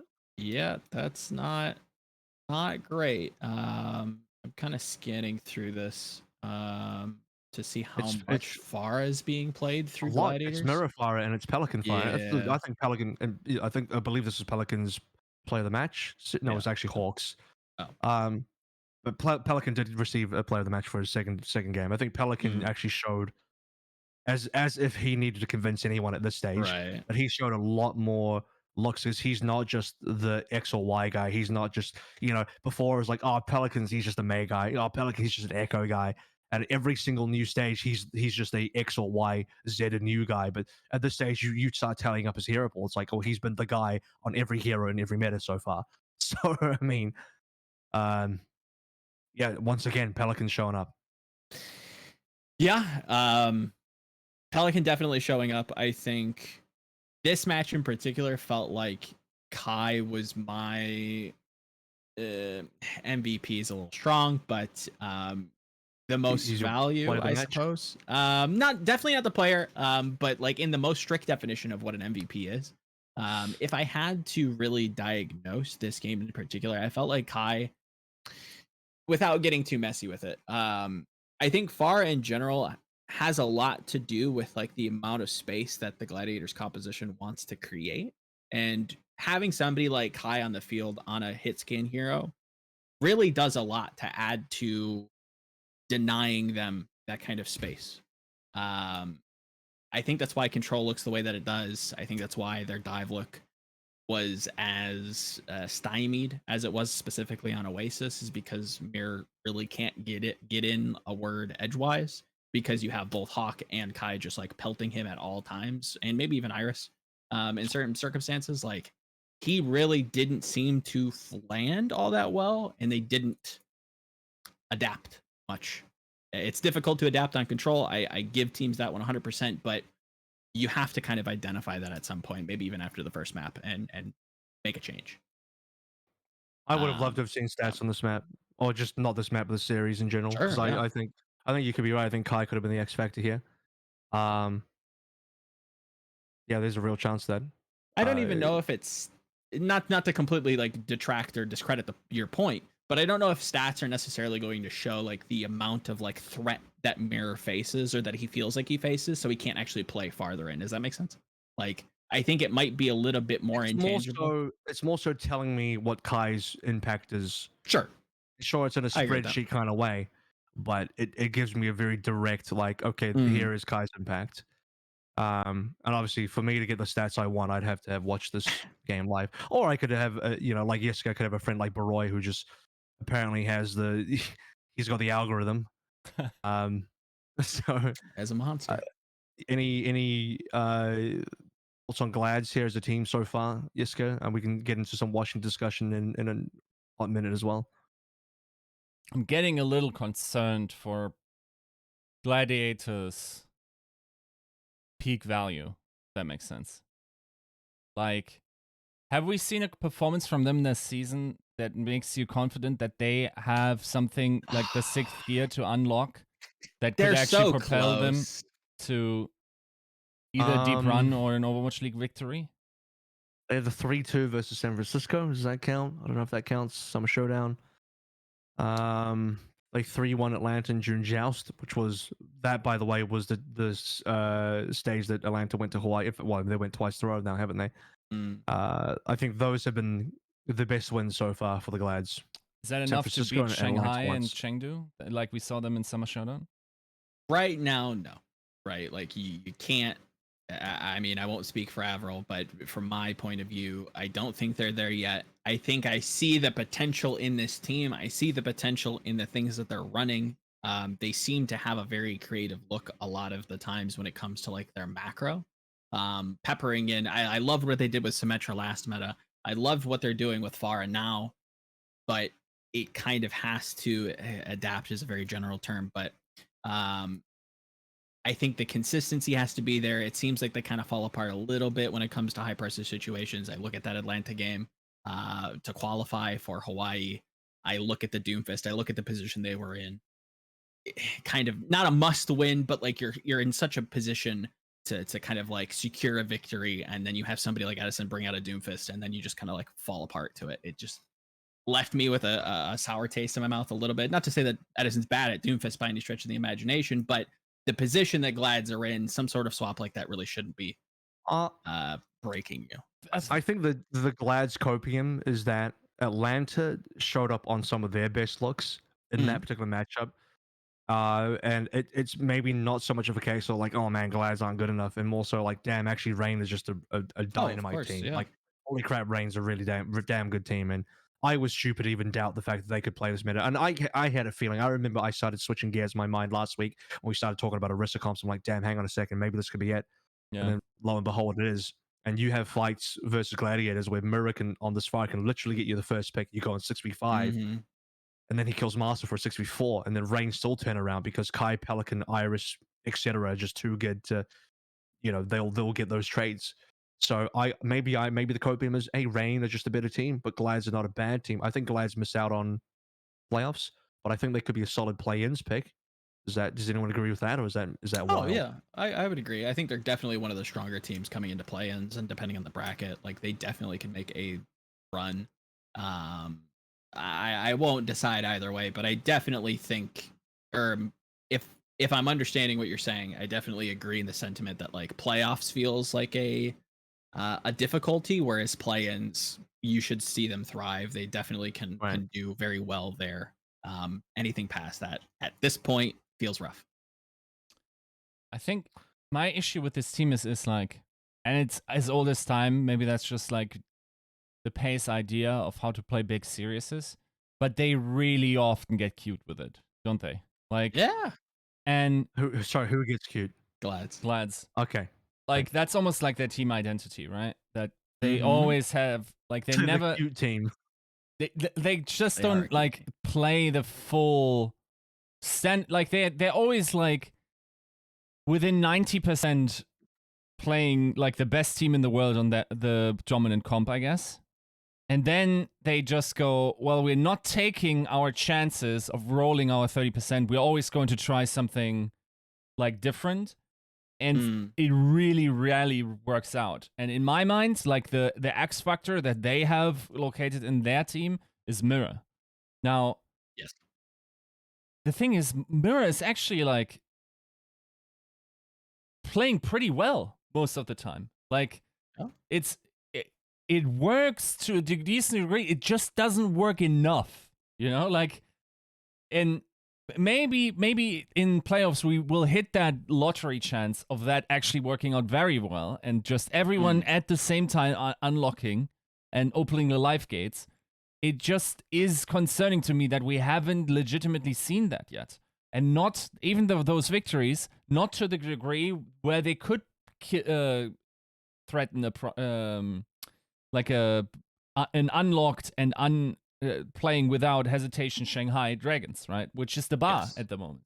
So this feels like the opposite to the Houston argument, where like this is the team I would not want to see go through play-ins because of like their attribute to be tricksy, right? They have all these little tricks they want to show you. They have things that they kind of want to hide. If there was a team to ever kind of hide what they're really going to do on game day, it feels like the Gladiators, because they're known for like the sim TP stuff that they did last time. They're known for the great bamboozle, even though I won't get into it. Like they do these things. Yeah. They're very known to be tricksy. So I think that if they could find their way to playoffs, I think that's where they would thrive. To Yiska's point. Yeah. I feel like they're like the anti Atlanta Reign, where there's a lot of instinctual stuff going on in the Reign, and a lot is led to the players' own better judgment. I think we see that a lot in Dallas as well, where like if Sparkle feels like Doomfist gets something done, he's switching and nobody's asking what the hell that was, right? For Glads, it almost always feels like they have a structured plan and it needs to be rationally reasoned why we're doing that. And it's never about being on or whatever it is that day, right? Yeah. We're trying to recreate great bamboozles as we're running around. Like, and I wonder if they just like because they have one of like every season they have like one of the most mechanically gifted teams in the league, right? I wonder what it would look like if they just let loose and let the instincts of those players take over more. Can I? I don't know if that's maybe the instincts of the players is kind of costing them as well. Like I'm looking across this team, and here's a fun stat for you: they have played 5 series this season, that have gone the full distance to a map 5. They have won 1 of those out of 5. That was probably the best one of the season versus San Francisco Shock, right? Yeah. And then they've lost all the other. There was 1 versus Paris. We got 1 versus Washington, 2 versus Atlanta, back to back as well, actually. So this team, to me, kind of chokes map 5s. A little bit. And they've choked versus everybody. Like Washington, I think that Washington matchup, dude, like Glads could have been that team. Glads could have won that. I even thoroughly, specifically remember, was it the Atlanta game that actually got them, that actually decided who was going to go to Yes. Hawaii?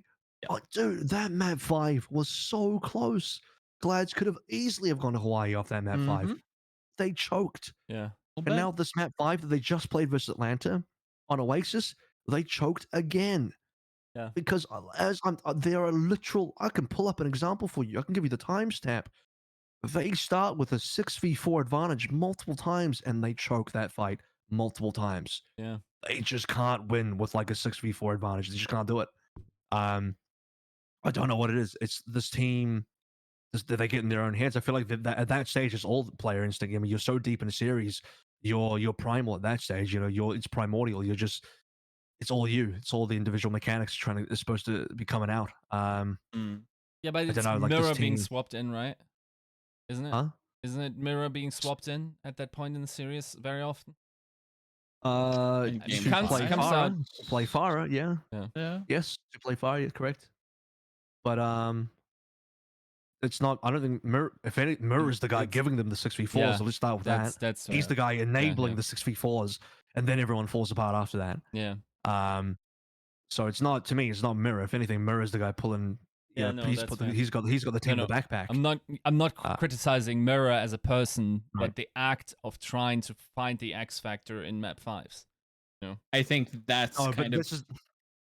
This is just the strategy. The strategy is we run Pharah on control maps, and Mirror is our Pharah player. Sure. I don't think that's being. This is why I'm not 100% on the train Sure. of this being like some tricksy team. Sure. To me, this is not a tricksy thing. This is just like a thing. Any team would do this. If you had a Pharah, of course. if you had a projectile Pharah specialty, he'd come in for map 5. Mhm. Like if this was Chengdu and they played, Depending on the God map. forbid, Leave Jimmy the whole time. Jimmy would be your map 1 and 5 guy, in theory. Yeah. Like that's. But I wouldn't call Chengdu tricksy. You know what I'm saying? Like, Sure. that's basically where I stand. Let's get into Washington before we dive too deep, because apparently we still have APAC to talk about. Washington, I don't think this will be a long discussion. I think this is just going to be. It can be if you want it to be.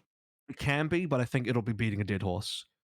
I mean, you might enjoy beating dead horses, but I think does anyone disagree with the fact that Washington have just been a disappointment at this stage? And you could argue maybe a disappointment for the entire year, but they at least had a 4-0 start in May Melee. Now they've got an 0-2 start, of which they've won 0 maps, of which both the series they played, honestly, this week, pretty abysmal. No other way to put it. Yeah, bona fide scrub team, not good, very lost, frustrating to watch.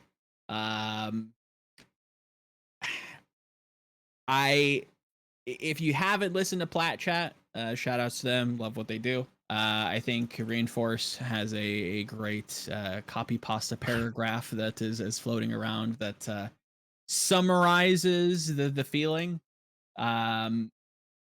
I think it was Custa on broadcast who mentioned after, I believe, the Houston game, I could be wrong, YouTube comments correct me, that mentioned that Mag held the least deaths on his team. While you don't want anybody to die a lot, obviously deaths are a bad thing. If there was anybody to die, I think you want your tank player to be the one to get in there, create some sort of space. If it has to be with your face, so be it. and allow your team some sort of resource, being that map control or some sort of map gain, to be able to work within. Can I contextualize that? Sure. Because I think we definitely can't talk about that in a vacuum. I think it's let's just say for one thing, having low deaths on tank is in a vacuum very valuable. That is assuming you're winning. Now, if you Correct. are winning and you're very low deaths, you're like a god. But if you're Mhm. losing, you're very low death, then suddenly that says something else. That could say that Washington aren't taking enough fights, Mag isn't getting in there enough, because you have the what we consider the top tier balls, Fate and Gaga, with actually quite a lot of deaths. I think Fate Mhm. has close to twice. No, Gaga has close to A lot. twice the amount of deaths Yeah. as Mag, and many consider Gaga to be the number one ball. So Mhm. that's the context. Yeah, I think by and large, to kind of branch into a little bit more of that context, it seems like Washington wants to play this very reactive, like answering the dive, having Mag kind of roll into the ball as it's slamming into them, which felt like it was frustrating specifically versus Gladiators because you literally had the most free Soldier 76 game I think I've ever seen in competitive Overwatch history, where literally no tank was like harassing him. It felt like Fury had to From a do Bergering. yes, like Fury had to do everything. He couldn't specifically mark the soldier because then the supports were getting dove on by the enemy diva. It felt like a 5v6 perpetually because Mag is just woefully uh enabled to play Wrecking Ball without sounding too mean. Um, Very awkward looking on it. Doesn't seem to be syncing up with Decay at all. I like the look with adding Assassin onto Pharah. That gave them a little bit more ground to work with, at least like spreading out the attention. But there again, like Decay has nothing to work with, and I think that only kind of like increases the morale valley that this team is probably in. Um, they have to be able to engage. They cannot be this reactive with Wrecking Ball. If they want to continue to play something a little slower, just double down and play Orisa, but that might even be too late at this point. I'm kind of just ready Bro, to see them lock in on a if you Winston put and just run. if you've put Mag on the Orisa, I Yeah, mean, I at that don't point, like it either. You've But tapped out. You've thrown in the towel at that stage, I think. Um, and that's the sad thing, right? Because yeah. Washington should be good on dive, and the problem is, you know how I just described Glads as being kind of frustrating because they're the type of team that can get like Mhm. huge player advantages and then kind of choke. Like Justice is that, but then versus the team I just described. So Justice is that to the Gladiators, what Gladiators is to the Atlanta Reign. Because Decay can just have a monstrous style. Decay, I think there's a clear time in the series versus Glads where Decay gets like a Yeah. 3K and then Washington lose anyway. It's like, Yep. okay, that happened. What else do you want this kid to do? And so right now, it's not. I think the narrative for Washington for a portion of this year has been, oh, Decay washed, or Decay not carrying, or Decay, and maybe it's set unrealistic expectations because Decay in the past year, especially on the Zarya, well, not really, it wasn't a Zarya meta, but he made it into one, didn't he? He was such a carry, the whole Decay meme, that is now the expectation for him every single game. And yeah, he hasn't shown up. Could be his fault, could be someone else's fault, could be something entirely out of everyone's control. But I think no one can debate that Decay had a pretty decent game individually. But Washington as a team, and like as a reactive team, sadly, they never had tempo. And in a ball mirror, guess what? The team that sets the pace, gets the earlier dives, and gets to dictate the fights, they come out ahead. Yep. And that's never Washington. And I think that a lot of people, rightly in some areas, wrongly in others, look at the Summer Showdown qualifiers against Dallas and how compositionally it looks the same. However, if you look at the styles that Washington was playing into, um, specifically what Dallas is running into them, to kind of make it a little bit more clear, uh, the overall strategy for Washington obviously completely different. For whatever reason, they came into this trying to be a lot more reactive, trying to allow Assassin to or trying to force Assassin, it felt like, to run in and specifically hack targets and playing very slow, very methodically, and they never really got a chance to have a go, if that makes sense. They were always the first one to be engaged on, putting people out of position. I agree with a lot of what the death said. They have to be the ones to go, like you said, Avril. They just have to go. They just have to find ways to throw caution to the wind and just kind of int. I'm gonna give a chance for the fans to check this off the bingo card, but I'm about to say, can I contextualize that again? Before I just get Yiska's take straight after this on Washington, is that I actually think Assassin is a problem on this team. Well, I don't know if it's him. Okay. The Sombra is. You want to know why this team is slow and they're always waiting? It's because they're playing Sombra. Except the style they play Sombra is like the whole. This is like a. I don't want to be mean, so I'm not gonna. I was gonna compare it to like some like ranked experience where you like have a ranked Sombra and everyone's just waiting, which is that's not even true because actually in ranked everyone just goes and does their own thing. So we'll forget about that. That's not a fair or accurate analogy. What it is though in reality is it's just as like they kind of wait for Assassin to do something. Yep. They're waiting for him to go in, find a hack target, get a good position, and meanwhile, like their team is sitting on their hands. They're not active. You watch what Shanghai does at the same time. First of all, Lip is playing way more for farm. Lip doesn't spend that much time in invis, to be fair. He's actually he's playing for a lot of farm. He's playing it like a scuffed tracer sometimes, which is partially why he gets fast EMPs because he's shooting all the time. But Shanghai are they're very active with their Sombra gameplay, whereas Justice, they just look like they're waiting for Assassin. And then on top of that, you have the Assassin performance where he just runs off a map and just goes into the river. So that happened, and I hate to single that out because I'm sure it was just an honest mistake.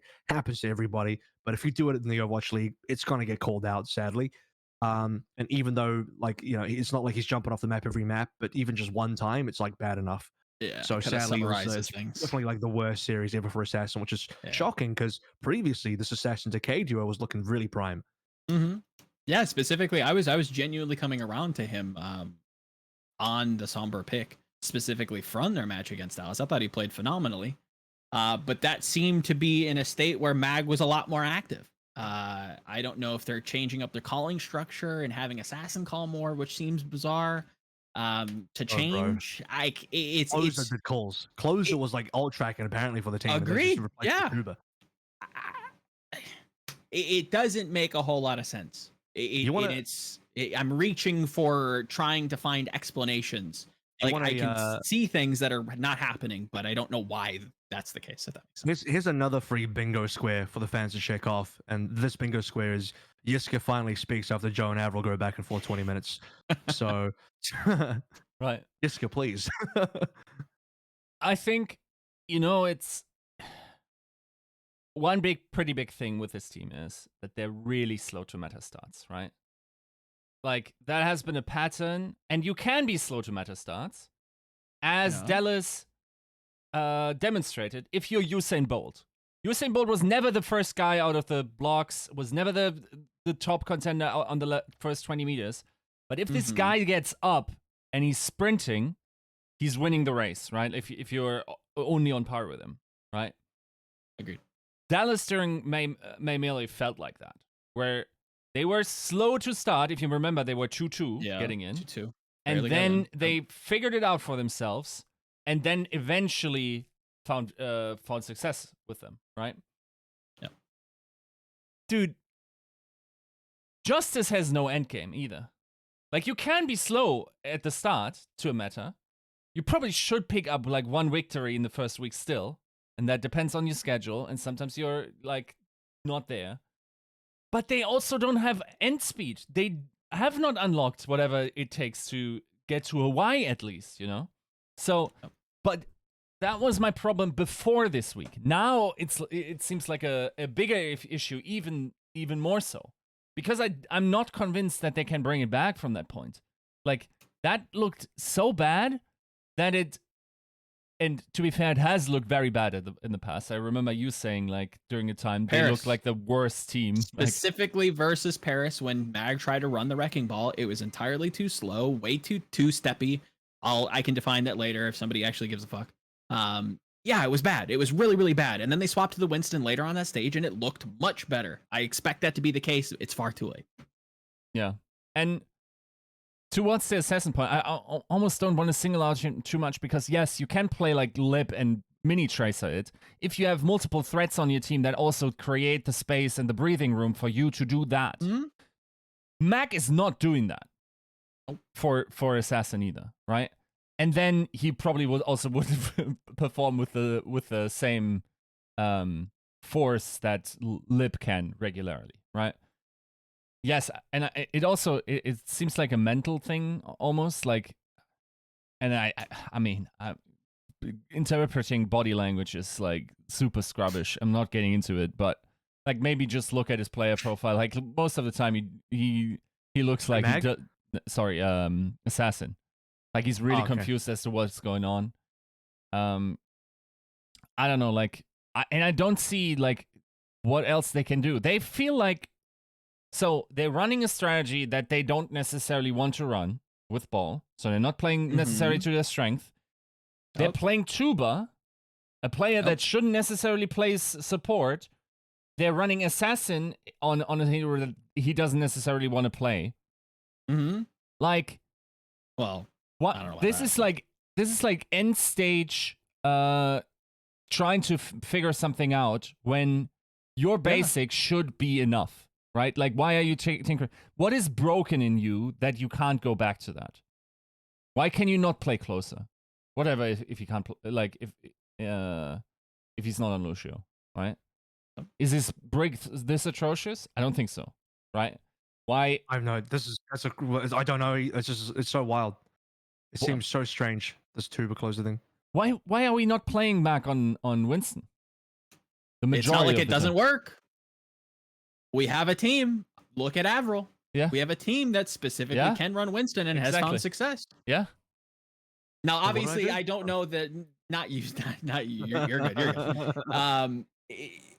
Obviously, Washington can't know that, right? But now that we have like a better, laid out set of cards on what is viable, what are people running, what's finding success, we have a team that is specifically running Winston majority of the time and still finding success. So where has the buck dropped?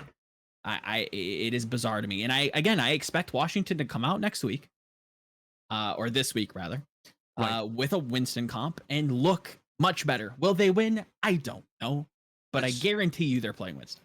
Let's finish up with something. We probably still expect Washington to beat Toronto and Vancouver, right? Has enough faith I been don't lost know that they don't even beat these teams? Nah. For me right now, no. So they okay. Vancouver, yes, I think they beat Vancouver, but Toronto, I'm willing to give Toronto that. Yiska, Toronto, Washington. I mean, it's kind of bad because surely it's almost like we we scheduled all the worst teams to not play in the first week this time. I'm not sure what Defiant will look like. I think that there's a. But Defiant know what Washington look like. Yeah. I don't know. Like week 2, week 3, Washington I never really had a problem with. So I assume they're just going 2-0. Yeah. This is for me, and obviously because we're at the end of the season, pretty much. This is the final straw in a literal sense, but also to me, the buck stops at the place where even if you are a team that has a poor read on a meta, you should still outskill teams below you. Yeah. So even if you have teams like, I don't know, Dallas, Atlanta, like even Gladiators, honestly, for fuck's sake, like even if they come in poor week 1, they are going to beat teams below them that they should be just off skill alone because their team is mechanically, like they got mechanical gods on their team. But the equal should be true of what if you looked at Washington on paper again and you didn't know a single result from this year, you'd say, yeah, they got mechanical gods on this team. They should still diff every team below them. But then you look at some of their week 1s, for example, the classic 0-3 week 1 starts that they've had. Where is it? I will find it. What do we have here? Washington 0-3 versus Paris, and then 0-3 versus Boston. That summer show, June Joust rather, not summer show, June Joust. First week start. That I think was the first time my belief in Washington was truly shaken. I think everyone's belief in Washington was truly shaken after that because obviously they went 4-0 melee, right? Yep. At that point, I'm like, hang on a second, this can't be right because even if you have a bad read on the meta, you should still diff these teams that you are better than. And this is before Paris, by the way. People were not on board on the Paris Hopium train until Paris beat Washington. That game turned Paris' season around, actually. So that game put Washington's season in the bin and gave the season's hope to Paris, that specific 3-0 result. So even though it was a 5-map 3-0. Okay, so we will be watching Washington very close to see where they go from here. And now we have roughly about 40 minutes to go over APAC. We'll go in order of most important topics to least important. And apologies, we may end up missing out on a couple teams here, but let's start primarily with Shanghai and WTF. What the fuck's going on with Shanghai? I will start by saying, for anyone that truly believes Shanghai were trying versus Philadelphia, I don't want to discount the win because I feel like Philly deserve a win. I feel like Philly have been a good team that have been improving, but Shanghai, they fucked around in that game. Yeah. They played with 2 subs. They played some Void Roadhog. I'm sorry, that's not even adaptation. That is not meta. That is not even close to meta. That is some real Moon Marijuana shit going on. They did not give a fuck in that, or if they did, they played with their monitors off. It was atrocious. I can tell when a team is trying and when a team isn't trying, which is why when Shanghai then lost in New York, that to me was like, oh shit, Shanghai we're trying, and they lost because New York just played better. So, Yiska, do you maybe want to start because you spoke to Funny Astro? Like, what did he think about that game? I think they understood that they weren't playing against like the fullest Shanghai Dragons. I will say it's 3-0 is still pretty impressive. I think like playing against a sandbagging opponent, you are expected to win. They just stomped it, right? Like I don't know. Like I think I feel like at half match points, so like at after 1.5 maps, so to speak, like you could slowly see that Shanghai was like, oh yeah, okay, let's try, because that's also what Shanghai has been doing, like for the vast majority, like since season 2. Like if you're 2-0 against Shanghai, this match is not over. You are now getting into 6th gear, and to close it out, then you woke up the dragon. Yeah, exactly. That is really impressive. Now, the more impressive series, 100%, was the New York series and them winning that one, right? And then like there was no cheesing, there was no like substituting. They were playing their hardest. Now you can argue, and we know this, that they have been scrimming to the same volume that they had before. And if you're trolling, like maybe they even scrimmed some of those compositions that they threw into Philadelphia that takes away practice time from whatever you're doing.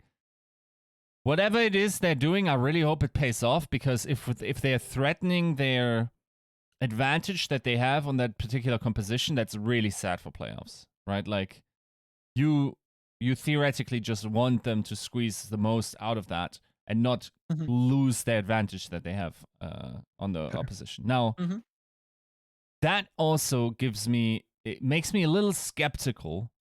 That's like the grain of salt I have is, yes, we've demonstrated, like NYXL didn't play 100% ball or Winston. I think they had feels like 70-30 something. Yeah. With more Winston.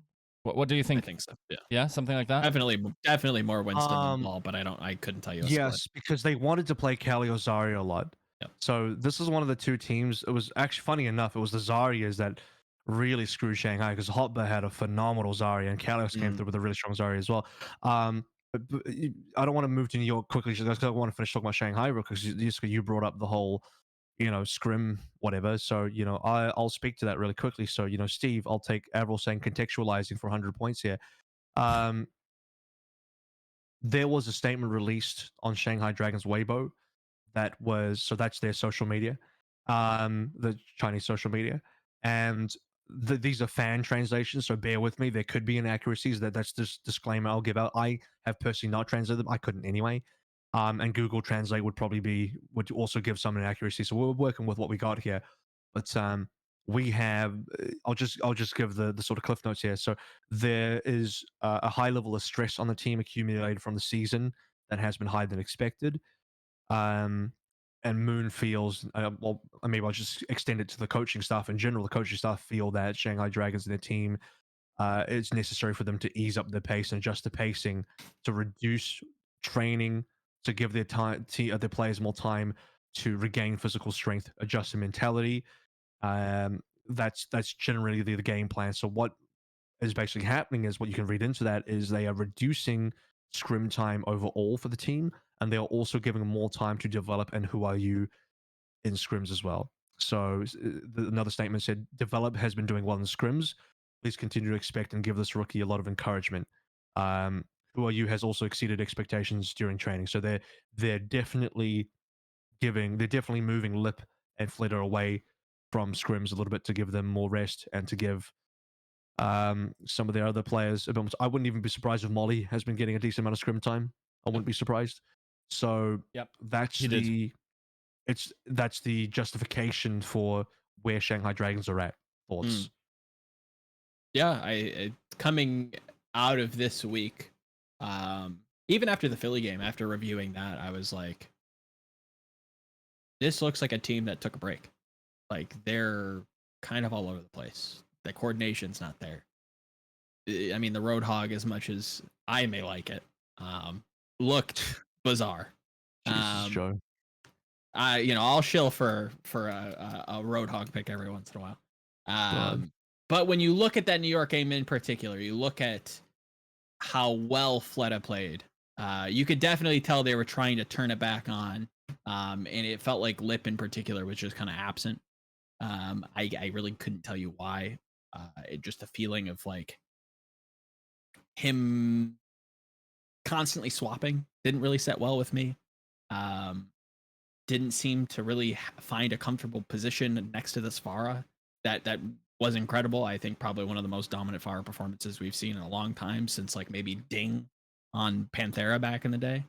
But yeah, I think if anything, this is going to be good for them in the long run. Obviously, they kind of have to like regain that, state that they were in, which I think is very achievable for this team. Even if they miss Hawai'i, I don't think it's necessarily like a bad thing for them in the long run. And I don't think playing your substitutes when you're already in a position to kind of lock in playoffs, correct me if I'm wrong. First seed guaranteed.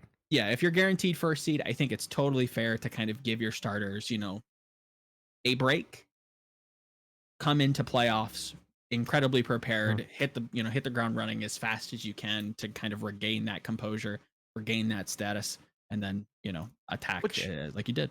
Which, by the way, is why I still have faith in the Shanghai Dragons to make a strong comeback for playoffs. Look, I don't know if I'm ready to write them off for Countdown Cup, but at this point, they don't need to play it. And I've said for some time they can literally just go to Texas now if they want.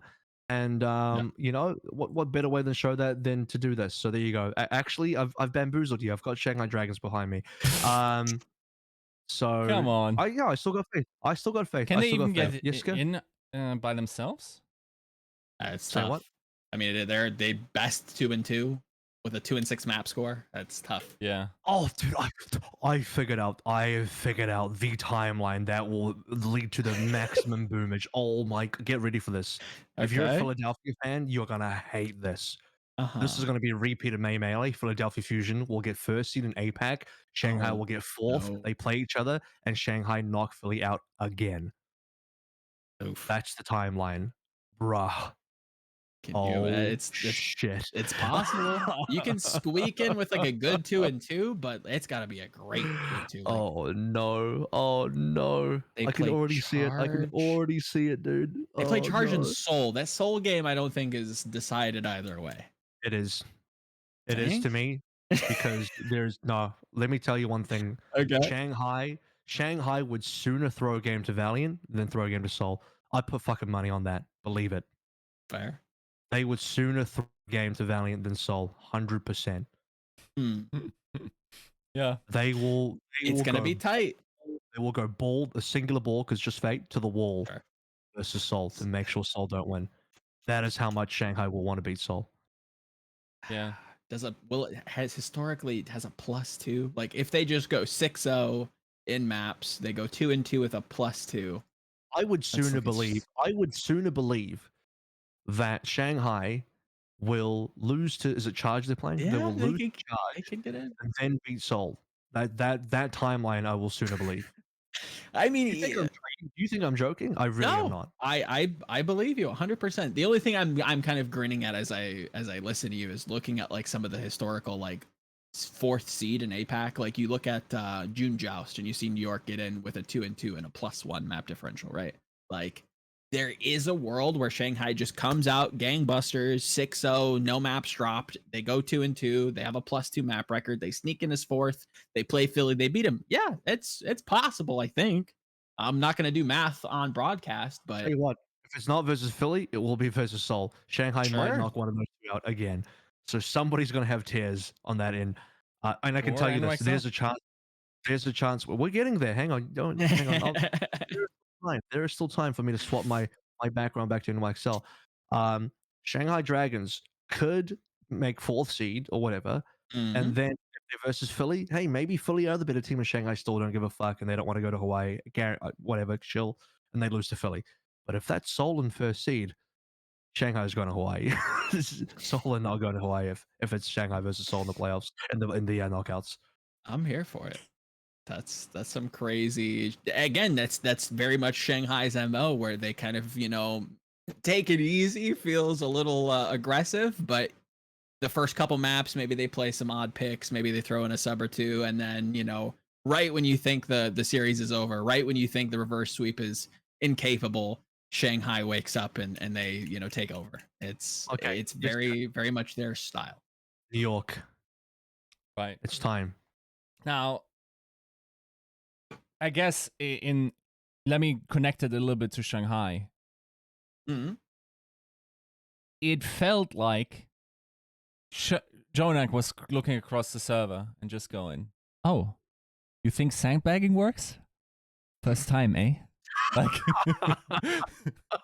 so I'm concerned if this has legs. Like, I don't know if there's a precedent for a team taking stage 4 or the last quarter of the regular season easy and then going far in the playoffs and making good on that, right? Atlanta in season 2, you don't give that any kind of credence? Didn't Brad come out and literally say like, "Hey, we're practicing for playoffs, like we're taking the stage a little easy"? Sure. Yeah. Obviously didn't make it far. I guess that's the thing that you can debate on, but I think there is historical precedent to like have teams that are already locked like come out and say, "Look, like maybe not even transparently say that, but maybe do it behind the scenes." Yeah. I don't know, like this maintenance act aspect, I'm a little bit concerned if this will work and if we will get prime Shanghai back. I'm not too convinced of that because, like, so far as we are aware in the sandbagging meta, it's like you're running a half marathon and then you sit down for a coffee, your muscles get cold, and you get up and go, I'm gonna run the last half of the marathon now. No, you're not. No, you're not. You're cramping up. You're like your calves just turned into like concrete. You're not running, right? Like what? Come on. You understand what do we need? You need more time to once again ramp up to a top tier position. Yeah, you should start scrimming your normal scrim schedule again. Just up your scrim time. I'm not sure if that's enough. Like, dude, seriously, but famously in FPS games, if you have the best aimers in the world and they take as little as like 9 days off, they come back, their shit is hard reset for 3 months. Bro, Flitter and Lip are not taking a holiday. They're just sitting out of scrims a little bit. They're still playing the game. Yeah, I don't know if you can look at that New York game. Fucking kicking their feet up in the Maldives. What I'm also saying here is like, look at traditional sports. It is very common in traditional sports, NFL, NBA, etc., where you start benching your starting lineup in the lead up to playoffs because that's because they don't want to injure their players. But is it sandbagging? Technically, I guess they're not playing their best, but this is a pretty common thing in traditional sports. I don't know. Seems normal. My one thing for Yiska is like, would you rather them do it more throughout the year? Yeah, of course. Just 100%. Adding more substitutes in. Okay. I don't know that Shock is necessarily doing that to load manage. Yeah. Sure. Yeah. All the Shock fans read this Moon comment. They're like, "Oh yeah, us too." Krusty I like that. Krusty's writing that up right now as we speak. Yeah, 100%, definitely. Yeah, that's what it is. Yeah. Strikers just taking a break. He's coming back. He's Yeah, coming back. no, sorry. No problem. Yeah, I don't think that I'm concerned at all with Shanghai. I look at that New York performance specifically from Fleta, and it was immensely impressed. If they're taking it easy and he can still bring that out, yeah, very very impressed. I think Fleta still Fleta. I think Arnold from Genji had a dope line, and maybe I'm misremembering who said it, but he said something like, more and more I realize that esports is just keeping your shit together until someone hands you a trophy. Yep. Right? Yeah, I can see that. I can see that. Yeah. And I think we all agree that we would much rather have the Shanghai Dragons in the stage 3 like performance level now. That would inspire more confidence towards season playoffs, and having them had dip in Summer Showdown than the other way around, right? So but if this is their way to keep their shit together, maybe you can argue that maybe it's maintenance, maybe it works, maybe we shouldn't. I think didn't they do that last year as well? Something like that. I have like the only other team that I can idea. think of. The only other team that I can think of that felt like they took it easy, I don't know if they came out and said it publicly at all, but I definitely felt like Shot came into season 2, playoffs specifically, maybe light on the practice, had to kind of turn it up once they got, upset, even though they were supposed to win. But yeah, I think this, if Countdown Cup doesn't look as glorious as maybe what we assumed it was going to look like for Shanghai, I definitely think they make a very Shock-esque run back in playoffs. Yeah, and they all have the double Elam brackets there as well. The only concern for me is, can they climatize to Texas? Not literally. I don't know. Maybe it's going to be too hot or whatever. But like you're in a foreign country. You've been playing in your team base the entire time. And look, if there's one team that has a lot of veteran power, it's gonna be Shanghai. Like everybody on this team's a veteran. Fleta's been here since season 1. I'm sure they'll be fine, but you never know. This time it's the Asian teams that are traveling, not the NA teams. Yeah. That could always be a thing. It's something to keep track of for sure. I don't think it's a non-factor. Anybody else? Anything else on New York? As look, I'll say it. Look, I was massively impressed. I put out a public tweet. I think the development of this team has been huge. I think the introduction of Kalios has improved things a lot. I'm not 100% convinced by Zarya in this meta. Let's be clear about that, because Zarya gets farmed by Pharah and also by Sombra. And like you guys said, I think Lip had a kind of weird game. Fleta showed up. He achieved a deadlift on Lee Jung Tao. I actually have a stat of that, not on hand, but it's on my Twitter. And he played like you said, Joe, the most incredible game of Fire, and just completely dominated. Then they C9. They actually beat that map because of C9. So there's a world where if they don't C9, they actually win, and there's a different conversation. Yep. But I can tell you they definitely wanted to win that. Now, we should probably touch on Philly a little bit here. Philly, Hangzhou. Let's cover both those teams. My God, Philly reverse swept Hangzhou. Was it a reverse sweep? Yeah. I thought it was a reverse sweep. No, 3-1. Hangzhou Spark wins control, and then Philly wins the next 3. Okay, well, I don't know. In my mind, it was a reverse sweep. Maybe I'm capping. Yeah, Maybe I'm capping. Okay, so in any case, they lose the map and they come back big time. Are you thinking of the Seoul game? It was Seoul that reverse sweep. Okay, we'll cover them all. We'll cover them all because we're reaching the end point in short manner. So we're Seoul, Philly, and Hangzhou left. We'll start really quick with Hangzhou. I was very disappointed with that reverse sweep, with them losing the reverse sweep, because when you're 2-0, and those first 2 maps, they looked really good versus Seoul. Don't get me wrong. I've been the guy. Look, if Seoul wins, I'll always put it. That'll always put a smile on my face, because I've been I've been a secret Seoul backer. I don't like to admit it. I've been a secret Seoul backer for a while. Wouldn't have known. If they can get a sneaky win in there, like I'll chuckle in the corner. I won't tell anybody, except for right now. This is the one time I'll tell you. But like, what the hell, Hangzhou Spark? Dude, can I be honest? Shy Sombra is not good enough. No, it's not. I was watching that game. I was like, dude, It's Shy not. Sombra, Shy Sombra is really fucking bad. He should not be on this hero. They need to put Somasu back on Sombra Yeah. immediately. Put Shy back on Tracer. It's just not it. Also, Gooseray playing ball the whole time. I get it. It's a ball meta. But this is the fearless of APAC. You're Yeah. putting the fearless of APAC on a ball. It's just like, come on, please. We can do better than this. I mean, even kind of branching from that, another person to kind of catch a little bit of ire for me was MCD, especially in those first two maps. I felt like was very much like Dr. Jekyll, Mr. Hyde in some areas where, you know, you'd expect a lot from MCD. You do get a lot, and then he kind of zoom yadas and just kind of like runs around and just burns his trance for no reason. It felt like Spark in general kind of were slow to this match in general. This meta did kind of feel a little bit uncomfortable for them, specifically versus Seoul.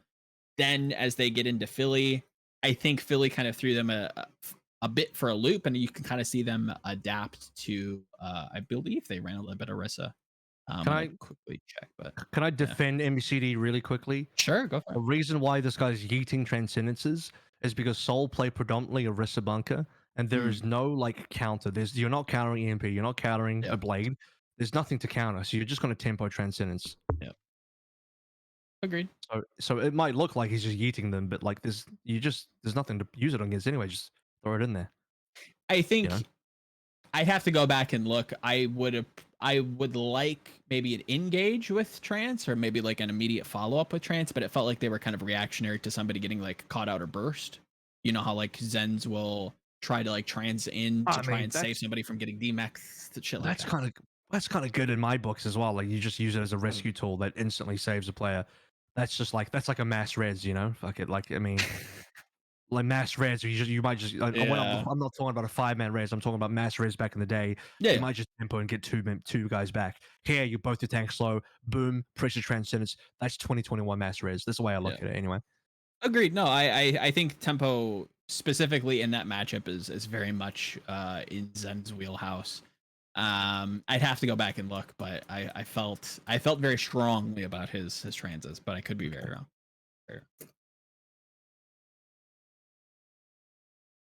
Outside of that, though, I agree. I think Shy Sombra is very much lacking. Don't have too much to really gripe about outside of that. I don't. Yeah. There's not much for me to add on Spark except to say, like, yeah, okay, they still don't. Their coaching staff, like, they got a new assistant coach. I don't think they've truly figured out. I think the Philly game just said to me everything I needed to know about this team, which is they basically did not adapt and change anything from their Seoul loss, and they just lost again.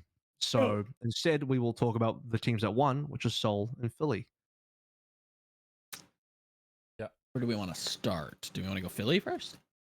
I'll leave it up to you guys. What do you feel? I maybe am a little bit more apologetic to the Zarya. I think it has a little bit more legs. Because Shy Sombra was shit. Agreed. Yes, I know. I think there's a little bit.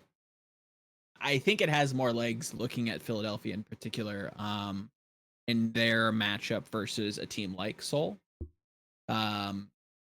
Where if you're running into a bunker, I'm of the opinion that your wrecking ball is a little bit threatened by these halts, and giving them a Zarya bubble is going to give you a lot of value. If not that, you can still bubble your Sombra player to even get more value out of them playing for farming, less about hacking, if that makes sense, right? Investing that kind of resource into them, almost like an old school like GC Busan wave with Edison, kind of like pressuring pre-fight with Edison on the flank, giving him the bubble, allowing him to farm up really, really quickly. I think that's something that Philadelphia can do well, specifically into the bunker matchup. But outside of that, I would like to see them rotate more onto a diva into the mirror. I think that's I'd like to see that look, and I think that would give me a fuller picture. But I like Philly's chances against Seoul. Yiska, did you talk to Funny Astro about anything else in terms of the other matches? I assume this was a post-match after the Shanghai game, but I don't know if there was any insight about anything else. No, not really. Just like that he had been grinding the brig for 6 months, basically in a hyperbolic time chamber, while he wasn't Okay. able to really compete otherwise. And the fun thing is that he told me like he actually wanted Lucia to be banned. He was pretty happy with it because he wanted to show off his brig and wanted to get rid of this one trick hero paradigm that he had. Okay. So otherwise, like he just had to compete for his spot, though he didn't really have an insight into how he got it. So like you could feasibly think like someone like Funny Astro, like if you're 9K, you're thinking, yeah, I got to get this kid in even in this off meta just so he's warm for playoffs or whatever. I don't think that was the case here. I think he was legitimately just a better break player as well. Otherwise, yeah, I don't recall any particular topic that we discussed on the series themselves. I think they're just happy to be once again doing well. So, yep. Is this? Do you think the early results are a bait? Because okay, they beat Hangzhou, who are kind of shitting the bed, and they beat Shanghai, who Took it easy. ran wacky stuff and Yeah. kind of through. So now they have Seoul, and we'll talk about Seoul real quick, and they have New York. And I think we're all pretty big on New York right now. And if anything, history would also dictate New York have had a 100% win rate versus Philly this year. The last 2 times they've met, New York won. Yeah. Is it going to be 3 out of 3? It's feeling like it because New York beat Shanghai legit. Not I don't want that sounds mean. It sounds like I'm saying Philadelphia beat Shanghai illegitimately, but should be clear that Shanghai tried much harder against New York than they did against Philadelphia. Yeah. And New York beat Shanghai, and New York on paper look really damn strong. Do we all think that New York beat Philadelphia as well? It's looking that way. Yeah. I think it's close. I have this going 5 maps, but I do have it going New York's way. I think they've definitely stuck their neck out regarding the Winston, which I quite enjoyed. I am like over the moon with their DPS. Yeah. I thought they had the game of their lives against Shanghai. I don't know if they're going to be able to kind of replicate that, but if there was ever a time to, if there was ever like an excuse to, you know, harp on momentum and harp on beating Shanghai, like that's definitely got to do something to a team. So yeah, I like New York's chances here. Philly still feels a little too reliant on the Zarya, which I do think is more stylistically a pick that you can run, not that you really should run. So yeah, I have this going New York's way. Can I also say that Shockwave did finally debut this year? Did? First ever game played. And also beyond that as well, he actually was the guy that benched Carpe. So they kept EQO in, and EQO ends up playing a Genji, and they go for Nanoblades. Now, I'm of the belief that Genji is a hard bait in this meta, and if you go Genji, it's just like, yeah, you're getting hooked up. You know, hook, line, and sinker here. This is not a dub. But obviously, when you're bullying a weak spark, dude, you can play anything. You probably beat them. I don't know. I don't think if you run this Nano Blade versus New York, it's going to be bad. I don't know. Did Shock? It's maybe not fair because Shockwave only played one game, one map. So I don't know that I've seen enough to make a judgment yet. But it is a shake-up. It does, offers something, gives EQ a chance to hop off the Sombra. Shockwave gets to play a bit of Sombra. I don't know if it's going to be enough. I don't know if what I got out of Shockwave is that kind of enlightenment of like, oh my god, finally, this is what we've been waiting for. To me, it was just like, oh, okay, he played, and that was it. He kind of announced himself in the first 5 seconds of the match, though, of his first match for the Philadelphia Fusion, if you recall. Just like banging. He got a pick within 2 seconds of Anubis on Widow, if you recall. I don't recall entirely.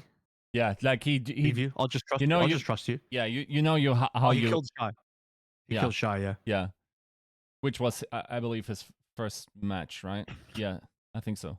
Yeah, so his first kill of the season on this new team is versus Shy. Yeah. So he that in itself is pretty impressive. But yes. I mean, it's 1 kill. Yeah, it's 1 kill, but then again, like, you also saw a little bit of the nerfs. I think he missed one bad EMP, like, up ramps on Anubis, where he wanted to hit I think Gushue and just like missed that completely. But yeah, I mean, I don't know if that's a transcendental change for them. But it's so hard to judge where this is going in terms of the next couple of matches. Uh, it's is it weird to say that they now in hindsight probably have played their easier matches in week 1? Oh, 100%. Oh yeah, of course. Dude, New York Seoul are going to be challenging. As And weird just as by the way, saying Shanghai all, is, but yeah. I think Philly's already overperformed. Everyone walked into this stage. When I say everyone, I mean like the personalities in the scene that I've talked to. Everyone came into this believing, oh, Philly are done. Yeah. They're screwed. But they've overperformed by going 2-0 up, and now they've given themselves a real shot at. I don't know if they can steal away a spot from Chengdu, because Chengdu is still yet to play, and they're very far ahead in points. Well, okay, we'll say this: Chengdu have 9 points, which are equal to Philly, but Chengdu's strength schedule is far easier. So we expect Chengdu to 4-0, which means Philly would have to really get some wins, and I think Philly need to go to Hawaii. They are a team that need to go to the tournament because they need those extra points. Yeah. So can they go? Big question, because Seoul's in their way as well. Seoul is another team Big win. that Big game. could be. That's a very important game. I mean, we're not going to have time to really do much preview, so we might as well, you know, put in some previews in now. In the preview, I think here's your important matches: Philly, Seoul. In fact, both Philly, Seoul, and New York, Seoul are mega important matches because New York are trying to get in as well. So you have 3 teams at 2-0, and I firmly believe that all 3 of these teams have like a shot at the knockouts. Yeah. Maybe one will get unlucky and get out. I still expect Hunters to 4-0, which means one of these teams probably loses. Maybe Shanghai comes back with it 2-2. But you know, 2 out of these 3 teams, let's say, will definitely be in the knockouts, and one of them has a good shot of maybe making it to Hawaii. And I think Seoul and Philadelphia are front runners. Well, I think Seoul and New York are front runners simply because New York, Philly, I still go New York's way. But do we believe more in Seoul? Do you guys believe in Seoul? Is this Seoul's time to maybe make a tournament?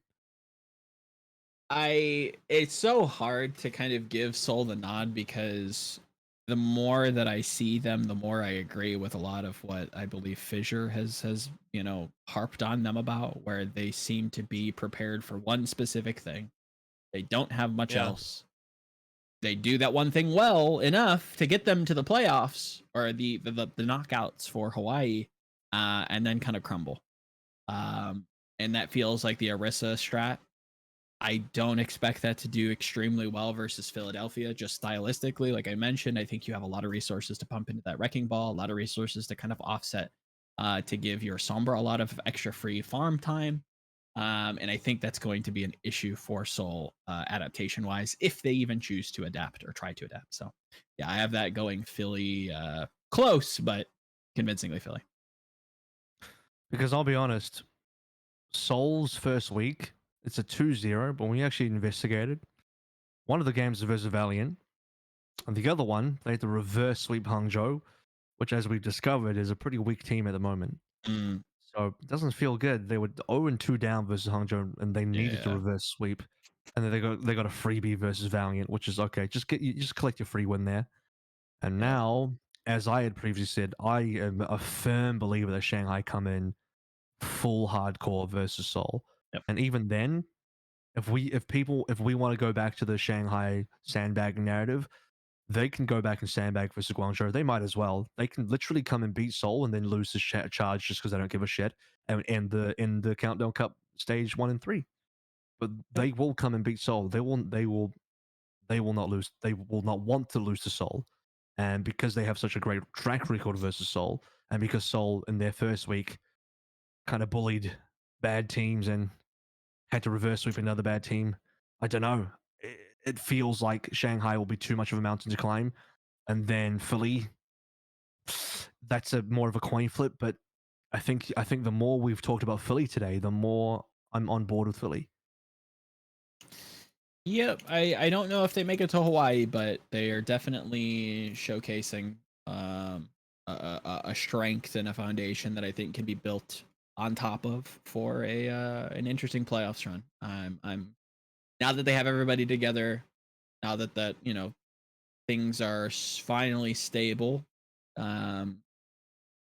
Yeah, I'm willing to Why give don't we, them a second chance. Let's say. actually, I'll get Yiska's take on that real quick. Philly, Seoul, and then we'll go into one more game. Or two more, maybe. We'll I see how much think time. Philly, and I think it's pretty obvious that for Philly, New York will be the harder match by a decent amount. I don't know if it like the situation. I don't think we've seen like this playoff Seoul phenomenon, as end of season type of thing at all pop up so far. So I don't know why it would now. Also, they benched Marvel for Gesture again, so they're still playing, ping pong with their tanks. Yes. I don't know. I mean, it makes sense, but yeah, it's not great. It does and it doesn't, because we're in a ball meta and Marvel's their ball player, but Gesture's their Winston player, and I guess also their Arista player. Okay, yes, because you're back in New York pretty hard. Do you back them enough to beat Chengdu? Because I think that's going to be the next most important game afterwards, because if they beat Chengdu, they prevent Chengdu from getting the 4-0 perfect stage, and beyond that as well, they would secure their own 4-0 perfect stage, assuming they also beat Philly, which would actually put them in first seed above Chengdu, theoretically. It almost feels like an unfair question, because like not having seen Chengdu in And they don't have Jimmy. Sorry, no Jinmu. There's no Jinmu this week. Yeah. Maybe this is the best shot. Yeah. This is probably the best chance. Yeah. I think you kind of, I can see based it. on that, you kind of have to give it slightly to New York at the moment. But then again, like once you trust New York, that's just like, haha, you trusted us, you know? And just by the way, this is the other thing, is like I know everyone was up in arms about Flora. Look, Flora played phenomenal. He had a great game. But Leave has not had a single bad game this season. That's true. Yeah. And like everybody's like, oh man, Flora is so good right now. But Leave is sitting on that throne laughing. He's sitting on a pile of bodies right now. That's all I'm saying. The thing is, like players like Feather and Ivy beforehand were highly contested in the preseason, right? And they definitely have the potential. The thing is, I look at their double hit scan comps with Flora and Guangbong, and I'm never disappointed, and I never want to see less of that. Yep. Like that is actually like, I'm not sure if it's underrated because they haven't played enough, but I don't know. I don't know if I would clear, like, they're probably profits level if that stuff ever happens. I need a little bit more consistency, but with what they've shown, they can reach that peak, I'd say. I don't know if they can maintain it, but they certainly can get there. That's for sure. Yeah. The final thing. Oh, go on. Yeah, my big thing with Chengdu, I have it going New York's way, very close. I think that the Jinmu loss for Chengdu is going to bite them, which is unfortunate because I think that once they get a hold of Jinmu, I think they're going to look phenomenal and might even be odds on to maybe even win the Countdown Cup, just from an outset style perspective. You look at the Pharah, you look at, what Jinmu wants to play. It's in there. I think a somber performance last month was actually really good and kind of like shored up a lot of weakness for me. So I think that, once they get a hold of him and they look, as long as they look okay, I think going into Countdown Cup, they should be good. Leave hasn't had a bad game. You're right. Leave also hasn't had a secondary DPS to really step up that'll play other than Jinmu. So that's the thing is it's a shame that Jimmy's not here, because you don't want. Everyone talks about Flora, but actually, to me, I look at Kalios. Well, yeah, Guangbo, but I look at Kalios kind of making up for the lack of Yakpung proficiency, and Zari has been their go-to for a lot of the compositions as well. You want Jinmu, because Jinmu's Pharah would farm Kalios, and his Sombra would also farm Kalios. But now the best they've got on the bench is going to have to be Jimmy, or God forbid Taro Cookie. So, do you remember if there is any chance New York are going to beat Chengdu, this is their best chance, and you will not be given this chance again. And even if New York beat Chengdu go 3-1, I think Chengdu is still a likely target that will go into Hawaii, assuming they want to play it. And actually, they'll be there 3 times if they go to Hawaii again. But that's an aside thing. Jinmu will come back eventually. Yeah. But this week, they have a rough game, and they will be tested. Do you mirror as Chengdu then on the Zarya comps? Have laid young on that? Well, Lei Young Probably. probably wants to. Lei Young probably says, "Yo, I can diff Kalios." I bet he would say that. Yeah. 'Cause Lei Young is like, he's like, dude, no, I am the Zarya main. So Yeah. it's not impossible. I could see Jimmy coming in playing some McCree or something if they want to match double hit scan. Yeah, I can see that. I can definitely see that. And then one last thing, are we all agree that Guangzhou probably just don't achieve much? Yeah, their season's over. Their season's Rest in over. And peace. they get a free win versus Val. Actually, that's a week later. Actually, no, we'll save that for next week because Guangzhou don't face Valley until later, and we get to see what they do. But, Okay. yeah, but to be honest, Guangzhou have 2 winnable games in their final week versus Valiant and Hangzhou. So who knows? We'll see. But that is gonna do it for this week, fellas. Episode 186 wrapped up. We have some great games coming up. We didn't get to preview everything. There's not a lot of great NA games to preview. To be fair, I think the main one that we all agreed on is definitely the Dallas versus Atlanta game is the big one. That is the big boy NA game, and all the other ones are kind of, maybe Washington versus Toronto if you're really, if you want to get some spice, like, oh, can Toronto prey on a weak Washington? But that's gotta be about it. Maybe London versus Toronto is all because if London beats Toronto, then the Bread Bowl's ruined. So go Toronto, make sure you win. Also, Look forward to this weekend's matches. Yep. watch the Wanna put one in Florida there? matches. Oh yeah, watch Florida matches. Wink, wink. As we'll see you guys next week to discuss all of them. I'm sure we'll be talking plenty about Florida and how they went, as well as how everyone else went, and that will be saved for next episode next week on 187. Thank you. Good night. Have a great day.